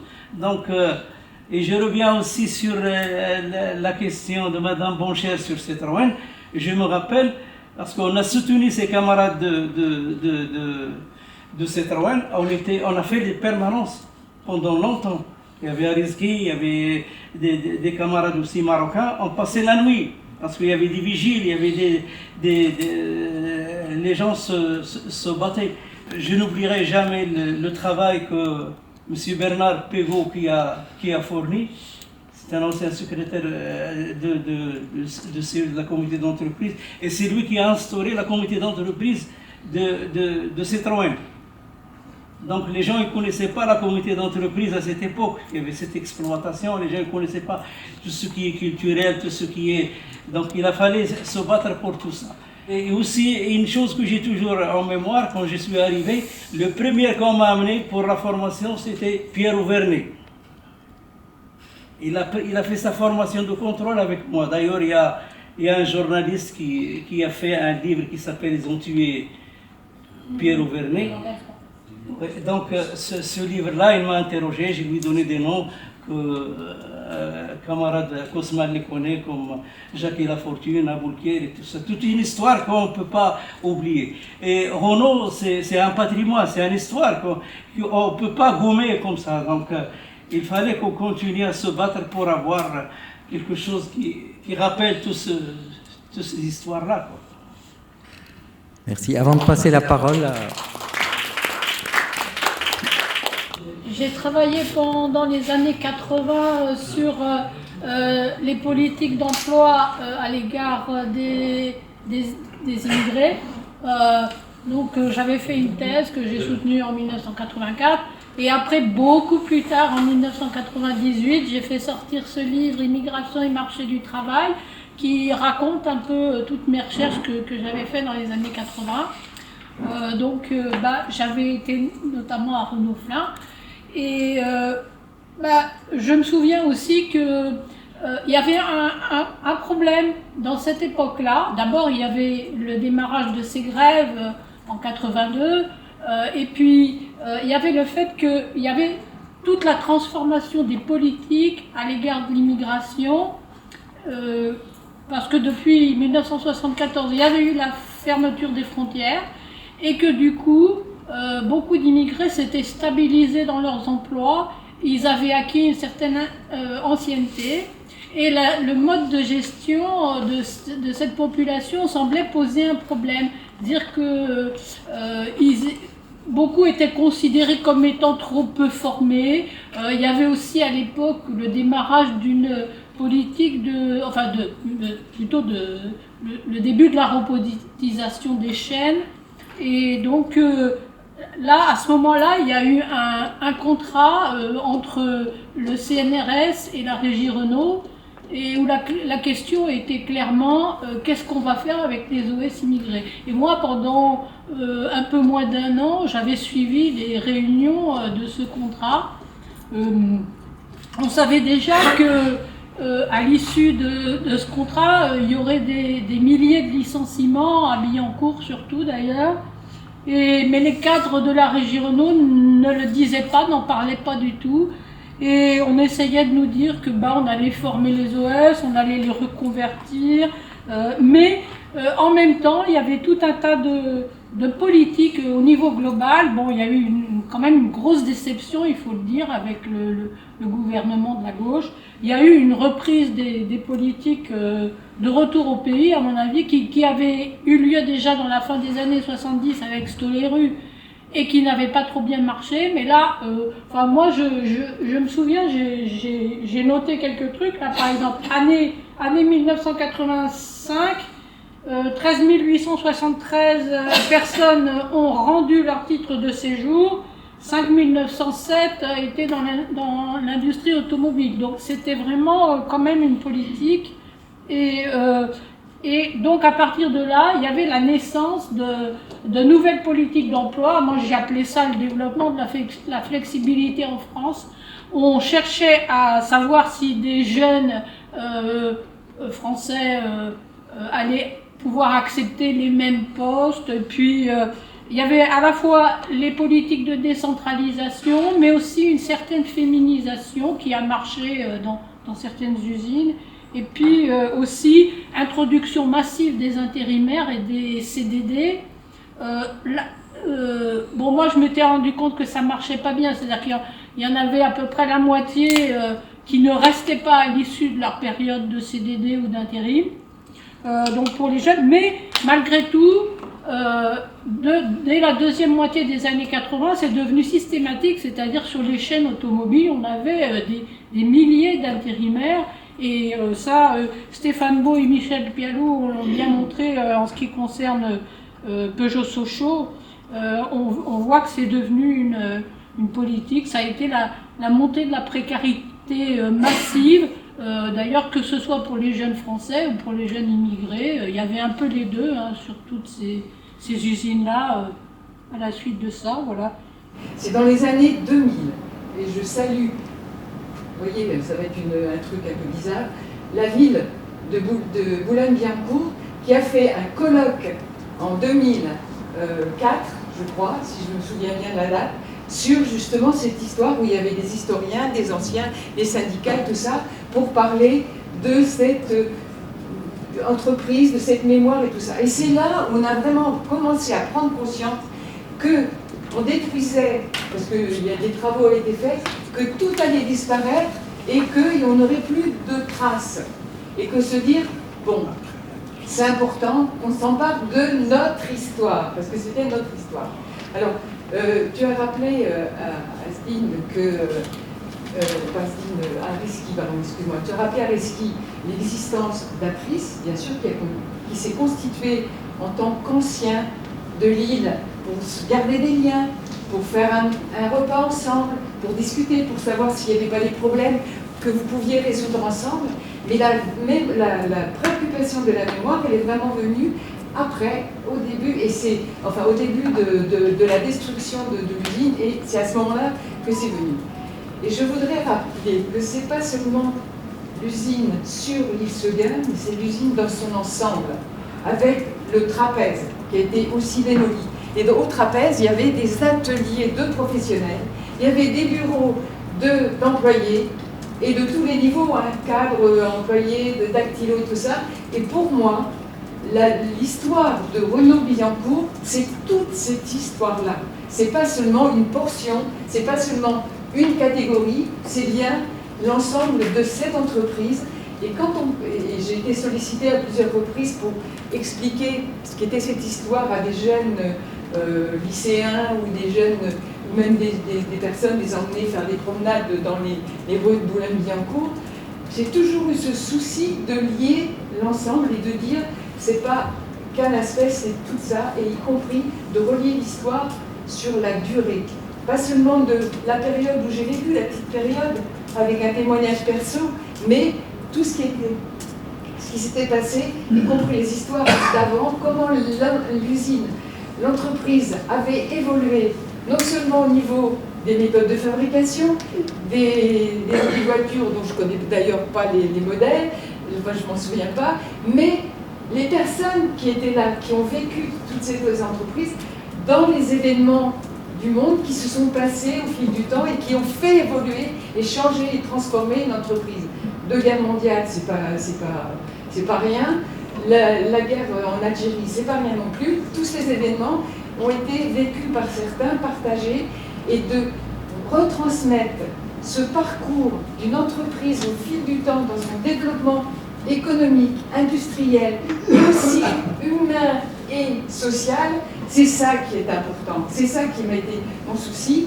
Et si j'ai participé depuis le début au comité donc, qui réfléchissait, et je voudrais dire que ça a été fait en lien, et pas seulement par Atrice, ça c'est pour corriger un petit peu, il y avait aussi, et ça je veux dire, le soutien, y compris de la compagnie qui faisait l'aménagement, la SPL, qui nous a hébergés, qui a permis de discuter et qui nous a offert à un moment le petit pavillon sur l'île Seguin, en lien avec la ville bien sûr, mais il y avait une contribution, un soutien, et y compris d'autres associations. Amétis a participé également. Il a fallu qu'on apprenne à travailler ensemble, qu'on apprenne à parler le même langage, de se dire c'est l'histoire d'une entreprise, de tout ce qu'on raconte, et pas seulement l'histoire partielle. Et ça, c'est important, et j'ai toujours essayé de dire, attention, c'est pas uniquement une histoire économique ou des grands patrons et tout ça. Ce qui compte, c'est les gens qui ont vécu, qui ont travaillé dans tous les secteurs. Et y compris, je rajoute, les femmes. Parce qu'elles étaient là, elles sont moins nombreuses, c'est sûr, mais elles étaient présentes. Et donc, c'est tout ça qu'il ne faut pas oublier et que j'essaie d'impulser dans les discussions que nous avons au comité de mémoire et que je souhaiterais continuer à transmettre pour que ce lieu de mémoire vivant que je souhaite puisse réellement se réaliser et dans toute sa dimension. Voilà.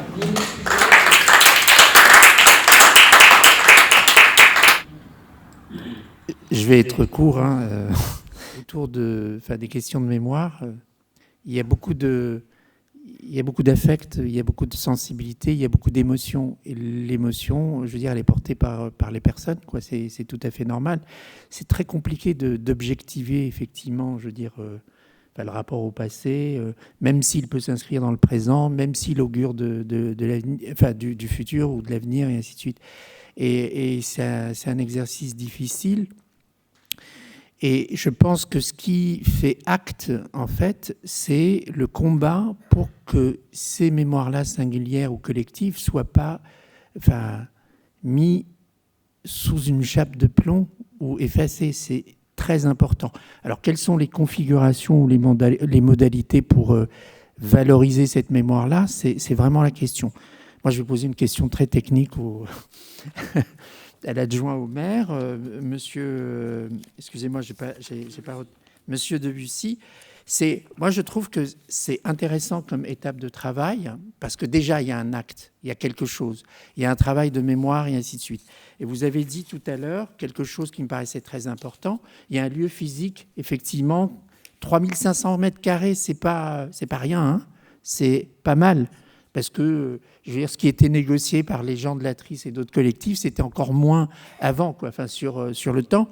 Donc, et c'est clair que c'est une étape. Alors, je ne sais pas, le travail dans ce parcours sonore qui va être fait,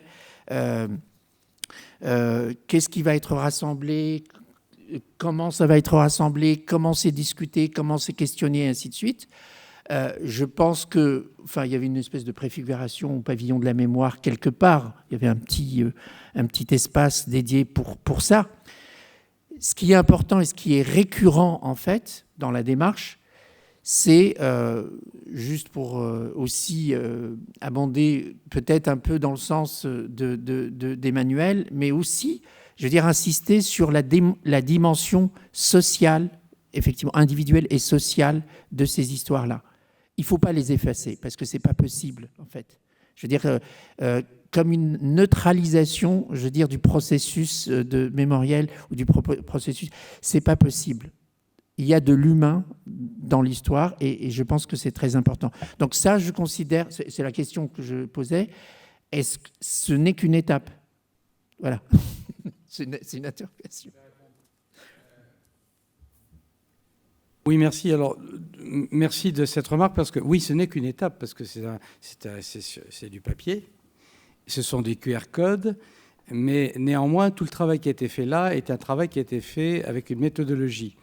À ma gauche, il y a un des historiens auxquels on a fait appel. On a créé un comité d'experts pour se faire conseiller.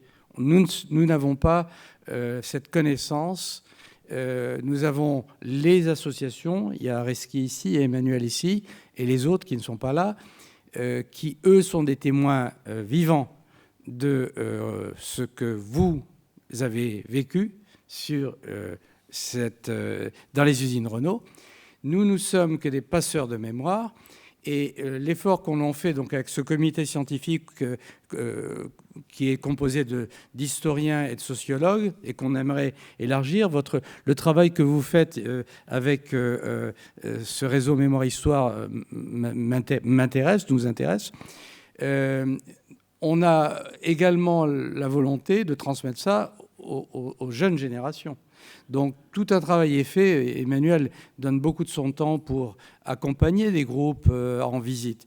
On va le faire grâce à ce procédé, bien sûr, qui n'est qu'un procédé, mais on va transmettre également aux écoles, aux universités, à la jeunesse. Et ce qui m'a frappé, moi qui suis un récent boulonnais, j'arrive de l'étranger où j'ai passé 40 ans de ma vie. Je suis né en Algérie, donc toute cette mémoire m'interpelle beaucoup dans mon histoire personnelle, à mon âge. Lorsque je suis revenu, ce qui m'a interpellé, c'était tous ces nouveaux habitants de la ZAC, le trapèze.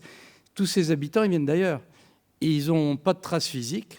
Il n'y a rien qui leur rappelle que Renault a existé, très peu de choses, à part le bâtiment Dreyfus, à part les portes qu'on va remonter de ça et là, mais il n'y a plus de traces physiques. Et ils vivent sur un lieu où il y a des gens qui ont travaillé, et qui sont nés, qui sont morts, des naissances, des conflits sociaux, familiaux, des épiceries, des boulangeries, le plus gros, paraît-il, le plus gros bureau de tabac de France était là sur la place nationale, etc., etc. Tout ça a disparu physiquement, mais pas dans la mémoire. Et pour vous donner une anecdote, moi, quand je suis rentré de l'étranger il y a 3 ans, j'ai cherché mon coiffeur marocain rue Yves Carmen, chez lequel j'allais, il était à 9 € la coupe de cheveux. Je vous assure que c'est un défi aujourd'hui de trouver 9 ou 10 €. Et bien, c'était fermé. Et là, j'ai été très ému parce que je ne sais pas où le retrouver. Est-ce qu'il est rentré au bled? J'en sais rien. Mais il avait disparu. Mais lui faisait partie de la mémoire, les boulangers, etc. Donc, c'est ça que vous avez raison de dire. C'est l'étendue de la présence des usines. C'est aussi tout le tissu social, éducatif. La mosquée que j'ai connue, qui avait été démolie, elle a été heureusement reconstruit, il y a une nouvelle mosquée, mais enfin tout ça, c'est la mémoire sociale de cette région-là. Moi, je ne catégorise pas. Je ne dis pas. D'ailleurs, Amitis et Renault Histoire sont invités à ce colloque. C'est dommage qu'ils ne sont pas là. Parce que, bon, au roi, avant de créer cette association-là, on lui a proposé d'adhérer à Atris. C'est en 1998. Il disait non, parce que bon, sa fille, elle a épousé un Italien, donc il avait envie d'apprendre à parler italien avec ses petits-enfants, etc. Donc ça ne l'intéressait pas. Mais quand elle a vu vraiment Atrice après Corps, c'est incontournable. Et on était à la mairie de Boulogne, on a exposé quand même 2 fois, sous Fourcade, après sous le maire actuel. Et tout le monde était d'accord, il faut un lieu de mémoire. Donc il faut parler de la mémoire. Et Fourcade avait forcé quand même la main au roi de créer une association d'agents de maîtrise et de cadres. Alors, il y a les États, c'était au colloque de 2004 à Landowski. Donc nous, après, on travaillait, il y avait des réticences, il y avait des trucs, mais bon, on s'est dit, il faut travailler ensemble parce qu'on est complémentaires. Vous représentez, nous, là, chez nous, on a du balayeur à l'ingénieur, au polytechnicien. Donc chez nous, il y a toutes les catégories, etc. Et puis les premières expositions d'Atrice, si vous vous souvenez, c'était un jeune photographe qui a fait son mémoire, qui est venu nous voir. Il a photographié des portraits dont on a exposé à Saint-Denis, et puis à la Villette. Puis j'en ai parlé ce matin de Larzac, de José Bové. Donc Atrice avait pré-corps, etc. Donc il était incontournable. Et puis après, bon, nous on parle beaucoup plus de l'humain, des conquêtes sociales, des combats qu'on a menés, etc. Effectivement, au roi, qu'est-ce qu'il parlait de quoi? Dans ses revues, on les a toutes, les revues d'Amitis. Il faut soigner la terre, il faut s'occuper de la terre, il faut vendre la terre, les machines, etc., etc. Alors, nous, on a dit, écoutez, derrière chaque machine, il y a une femme, il y a un homme, il y a des humains. Donc parlons-en aussi des humains, des conquêtes sociales, etc. Donc moi, je ne catégorise pas, parce que bon, je suis OS, moi, bon, il n'y a pas de problème, hein, j'assume complètement mes combats, jusqu'à à me virer 7 fois quand même, et puis réintégrer quand même par le Conseil d'État, parce que je n'ai jamais commis de conneries, comme on dit. Hein. Donc voilà, j'ai gagné tous mes procès. Et puis bon, Atrice, c'est quand même tout le monde. Il y avait aussi le personnel du CE. Personnel du CE qui était quand même très très important pour le personnel de l'entreprise. Parce qu'ils organisaient des vacances familiales, des vacances pour les enfants. Ils organisaient oui, l'arbre de Noël, mais aussi le retour des travailleurs immigrés pendant les vacances avec des cars, avec des négociations pour 40 kilos de bagages, etc. Ramener l'agence Air France, Air Algérie à l'intérieur de l'usine pour éviter aux gens les déplacements, etc. Mais il y avait aussi le COB, il y avait aussi l'OS Agriculture, dont il faut qu'on s'en occupe pour valoriser tout ce travail. Merci bien. Je passe la parole à ma gauche, à mes gauches. Moi, je voulais rebondir sur la proposition de Nicolas, là, de la nécessité de fixer, vous entendez, oui, de fixer des supports. Je trouve que c'est très important. Je crois qu'un lieu, c'est une façon de fixer un support, et on l'a senti avec le pavillon de la mémoire, enfin le pavillon sur l'île Seguin, excusez-moi, il n'y avait pas de question de mémoire à ce moment-là. C'était un lieu qui était important parce qu'effectivement, c'était un lieu où des gens pouvaient se réunir. Vous pouviez venir témoigner, et des enfants, des citoyens, etc., pouvaient venir se renseigner. C'était super important. Deuxième chose, je trouve qu'il faut laisser des traces, et ça, j'en ai déjà parlé. Il faut nous survivre. Enfin, et le plaidoyer de Georges, à mon avis, en est le signe. C'est-à-dire que, bon, je ne vais pas rentrer sur un constat philosophique, mais il faut laisser quelque chose au-delà, justement, et c'est ça qui fait patrimoine. Bon, j'insiste aussi sur une chose, c'est que parmi ces traces qu'on laisse, il y a les archives. Et c'est une vraie question de savoir ce lieu de mémoire, 3500 mètres carrés, est-ce qu'il y aura des mémoires? Et en particulier, si vous avez des témoignages, il faut qu'ils soient conservés, hein, et c'est-à-dire qu'il faut peut-être les déposer à un endroit où ils puissent rester. Dernière chose, moi je crois que ce qui est important aussi, c'est d'avoir des objets. J'adore ce qui arrive en fantôme de notre programme, c'est la sirène. Hein. Et cette sirène, heureusement qu'elle existe, d'accord, mais ce n'est qu'une sirène, d'accord. Enfin bon, en tous les cas, c'est bien qu'elle soit là. C'est un objet. Et je pense qu'il y a peut-être d'autres objets. Alors là, je pense que notre collègue Martina Moreau va comprendre ce que je veux dire. C'est moi, je suggère qu'il y ait des machines aussi.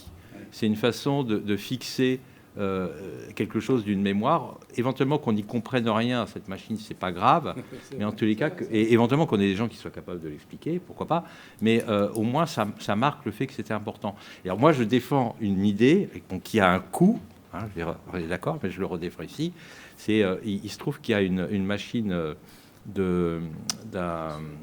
une fraiseuse numérique, etc., qui a été conservé par le musée des arts et métiers, et ils ne savent plus quoi en faire. C'est en ce moment à Nantes, ouais, j'y suis allé. Une machine absolument extraordinaire. Alors du coup, le musée, ils vont conserver la tête de fraisage, celle qui est vraiment le grand, enfin l'objet le plus important techniquement, et ils ont raison de le garder. Mais tout le reste du support, ça va aller à la benne. Et moi, je trouve que c'est un objet, vous voyez, qui serait pas mal. Dire, c'est à Renault, c'est à Billancourt qu'a été inventée la CFAO. Merde.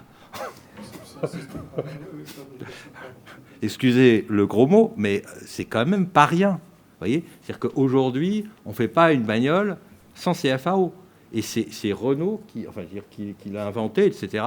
Vous voyez, et aujourd'hui, c'est une entreprise française, Katia, qui est à la pointe de cette technologie et qui le vend aux Américains, etc., à tout le monde. Et on a la machine, là. Vous voyez, enfin, bon, ça ne suffit pas d'avoir la machine. Bon, voilà. Bon, faites attention parce que j'ai... Juste rectifier, pardonnez-moi. Juste rectifier une chose, c'est que cette halle de 3500 m² n'existe pas pour l'instant. Elle a été... les riverains ont eu sa peau. Donc, pour l'instant, on cherche à faire autre chose. Oui, je voulais intervenir pour répondre en partie à Mustapha tout à l'heure, qui parlait de Pierre Auvernais. Dans la difficulté pour le maîtron ou pour n'importe qui écrit un texte d'histoire, c'est de laisser tomber une partie de l'idéologie. Sur les 28 auteurs que j'ai pu consulter, et 37 ouvrages qui existent de témoignages sur Renault, il y a des ouvrages qui sont très sympathiques, comme celui de Raymond Trépeau, qui dit, dont le titre est d'avoir travaillé chez Renault, c'est la chance de ma vie. Donc on pourrait nuancer pour beaucoup ce propos. Et puis il y a d'autres ouvrages que je n'aime pas du tout, qui est celui de Morgan Sportes sur Pierre Auvernais, où il règle ses comptes. Morgan Sportes est un situationniste et il règle ses comptes avec la gauche prolétarienne après avoir fait une enquête parfois très poussée, mais qui est vraiment un livre à charge. Donc il faut faire attention. Et enfin, je voudrais terminer sur la difficulté. J'ai participé avec Renault Histoire du temps de Gilbert Attry, donc ça fait longtemps, a commencé l'intégrale des ouvriers Renault. Donc on en a parlé tout à l'heure, c'est environ 1 million. Si on avait fait un mur, c'est environ d'1 million sur un siècle. C'est énorme. Bon, et cette tentative de notice, en dehors du métro, bien sûr, est un échec. Aujourd'hui, les notices continuent sans moi.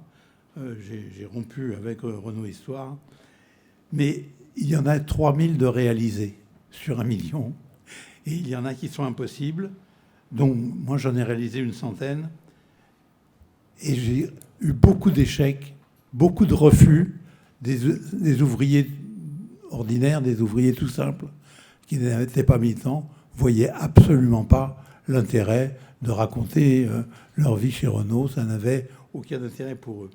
Et de plus, je crois que c'est Fridanson qui a dit tout à l'heure, les difficultés pour rentrer aux archives Renault, en tout cas les miennes, il existe un fichier du personnel informatisé, et pour moi, il y a seulement un cadre, pour ne pas le citer, M. Compas-Meffray, qui m'a baladé pendant plusieurs années en me disant qu'ils allaient l'ouvrir et qui n'a jamais été ouvert. Or, il y a des dizaines de milliers de notices qui existent chez Renault et qui ne sont pas publiques parce que ça appartient à Renault et c'est privé.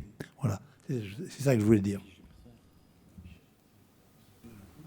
Alors, deux choses brièvement. D'abord, sur Renault, je ne peux pas m'empêcher de dire une chose à propos d'Amétis, mais de l'extérieur, parce que j'admire beaucoup ce que fait l'Atrice. Bon, en 2018, je me rappelle une réunion dans le petit pavillon de l'île Seguin où on était allé et beaucoup de choses ont progressé depuis.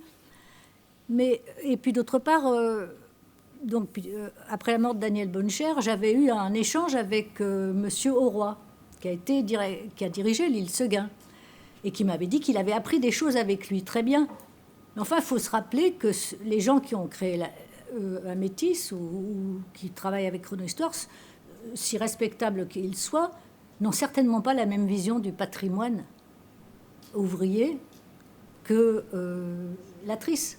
Faut pas, enfin, je veux dire, on ne peut pas le gommer, ça.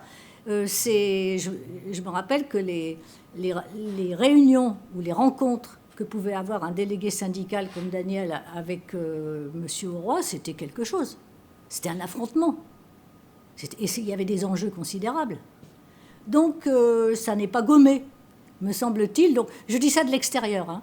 Peut-être qu'on peut me répondre, tu ne te rends pas compte, etc. Mais voilà une réaction. Alors, deuxième point, brièvement, sur toute autre chose, mais on a parlé de la stigmatisation des immigrés dans les années 80. Il y a une chose, il faut une vérité historique, c'est que la toute première loi qu'a fait voter François Mitterrand concernait les droits des travailleurs immigrés en situation irrégulière. Loi du 17 octobre 1981. Ça mérite quand même d'être rappelé. Et il y a eu... c'est la toute première loi. Et ça mérite d'être rappelé, qui reconnaissait... qui d'ailleurs allait à l'encontre d'une jurisprudence réactionnaire, je dirais, de la Cour de cassation. Donc c'est... Voilà. Et il y a eu d'autres mesures ensuite. Et puis, s'agissant des intérimaires, parce qu'on parlait des intérimaires, dans les années 70, moi je m'en rappelle ça, il y avait eu des réfugiés, notamment du Cambodge, et du Laos, oui, qui arrivaient et qui étaient mis comme intérimaires, justement à Billancourt, et qui étaient sous-payés. Eh bien, en 82, une des toutes premières ordonnances, donc là c'était les ordonnances Auroux, ont un peu rectifié le tir dans la mesure où ils ont prévu qu'il y avait l'égalité des salaires entre les intérimaires et ceux qui feraient à leur place un travail identique ou comparable. Donc, un travail de valeur égale, pardon. Voilà, donc, ça, c'est pour la vérité. C'est Azedine qui voulait dire quelque chose. Merci, Azedine. Voilà, je crois que... Je souhaite aussi ajouter un mot, parce que je sens vraiment que j'ai été très mal comprise, j'en suis désolée, parce que je ne voulais pas minoriser, mais je voulais simplement mettre en valeur le travail d'autres personnes qui ont travaillé avec nous et qui doivent continuer à travailler avec nous. C'était ça simplement que je voulais rappeler. Et ce n'est pas du tout la défense d'Auroy. Ah mais j'ai pas dit ça. Ni de... Non, mais j'entends bien dans ce que j'ai entendu de certaines réactions que, effectivement, ça a peut-être été apprécié comme la défense des cadres de Renault. On sent le bon sens. Enfin, mais simplement... Ils sont là, ils ont participé et je pense qu'il faut avoir le respect de reconnaître et de continuer à travailler parce qu'on n'y arrivera pas tout seul. On n'y arrivera pas quand on a essayé de convaincre Renault, y compris les représentants, qu'il fallait qu'ils prennent ça en compte. À un moment, ils ont compris d'ailleurs. Ils ont créé un service patrimoine à Renault pour s'occuper de l'histoire. Ça va durer d'ailleurs. Hein, et ils ont, mais simplement, c'est pour rappeler qu'on n'y arrivera pas tout seul. Et qu'on a besoin de la ville, qu'on a eu besoin de l'ASPL pour s'exprimer, et c'était ça, et qu'eux, ils ont un certain regard, que je ne partage pas toujours. Ils ont une conception des choses, effectivement, mais ils sont là, on travaille avec eux, et c'est par respect pour eux que je voulais rappeler simplement qu'ils étaient présents, Renault Histoire, voilà, c'est tout. Mais j'ai bien senti qu'il y avait une incompréhension Désolée. Désolée parce que Merci. c'est vraiment avec ma mémoire de militante ouvrière que je veux défendre la mémoire de Renaud. Voilà. Bon. Merci beaucoup. On sortira serein de cette session, je crois, rasséréné, mais je crois qu'il n'y avait pas beaucoup d'inquiétude. Sur le lieu de mémoire, on y était presque, il y a encore quelques semaines. On y était presque il y a quelques semaines, mais tout le projet d'Île Seguin tenait en fait à ce lieu de mémoire. On pensait que c'était ce qui permettrait d'apaiser les tensions des riverains qui étaient requérants contre le permis de construire. Eh bien non, justement non, c'est parce qu'il y a eu cette opposition d'un certain nombre de riverains et d'associations riveraines sur ce lieu de mémoire, à l'emplacement où il était, alors qu'il avait demandé que le maire a été obligé d'arrêter le projet. Mais je peux vous dire que le maire, il tient, il est conscient de l'importance du territoire et il tient à ce que nous trouvions autre chose. Alors pour l'instant, on a le pavillon, je sais, mais on a le pavillon des projets qui existe toujours, sur lequel que l'on utilise comme lieu de médiation. Et nous espérons encore et toujours pouvoir tenir un lieu de mémoire ailleurs, dans un autre contexte. On cherche une solution avec toutes les parties concernées, et vous en particulier.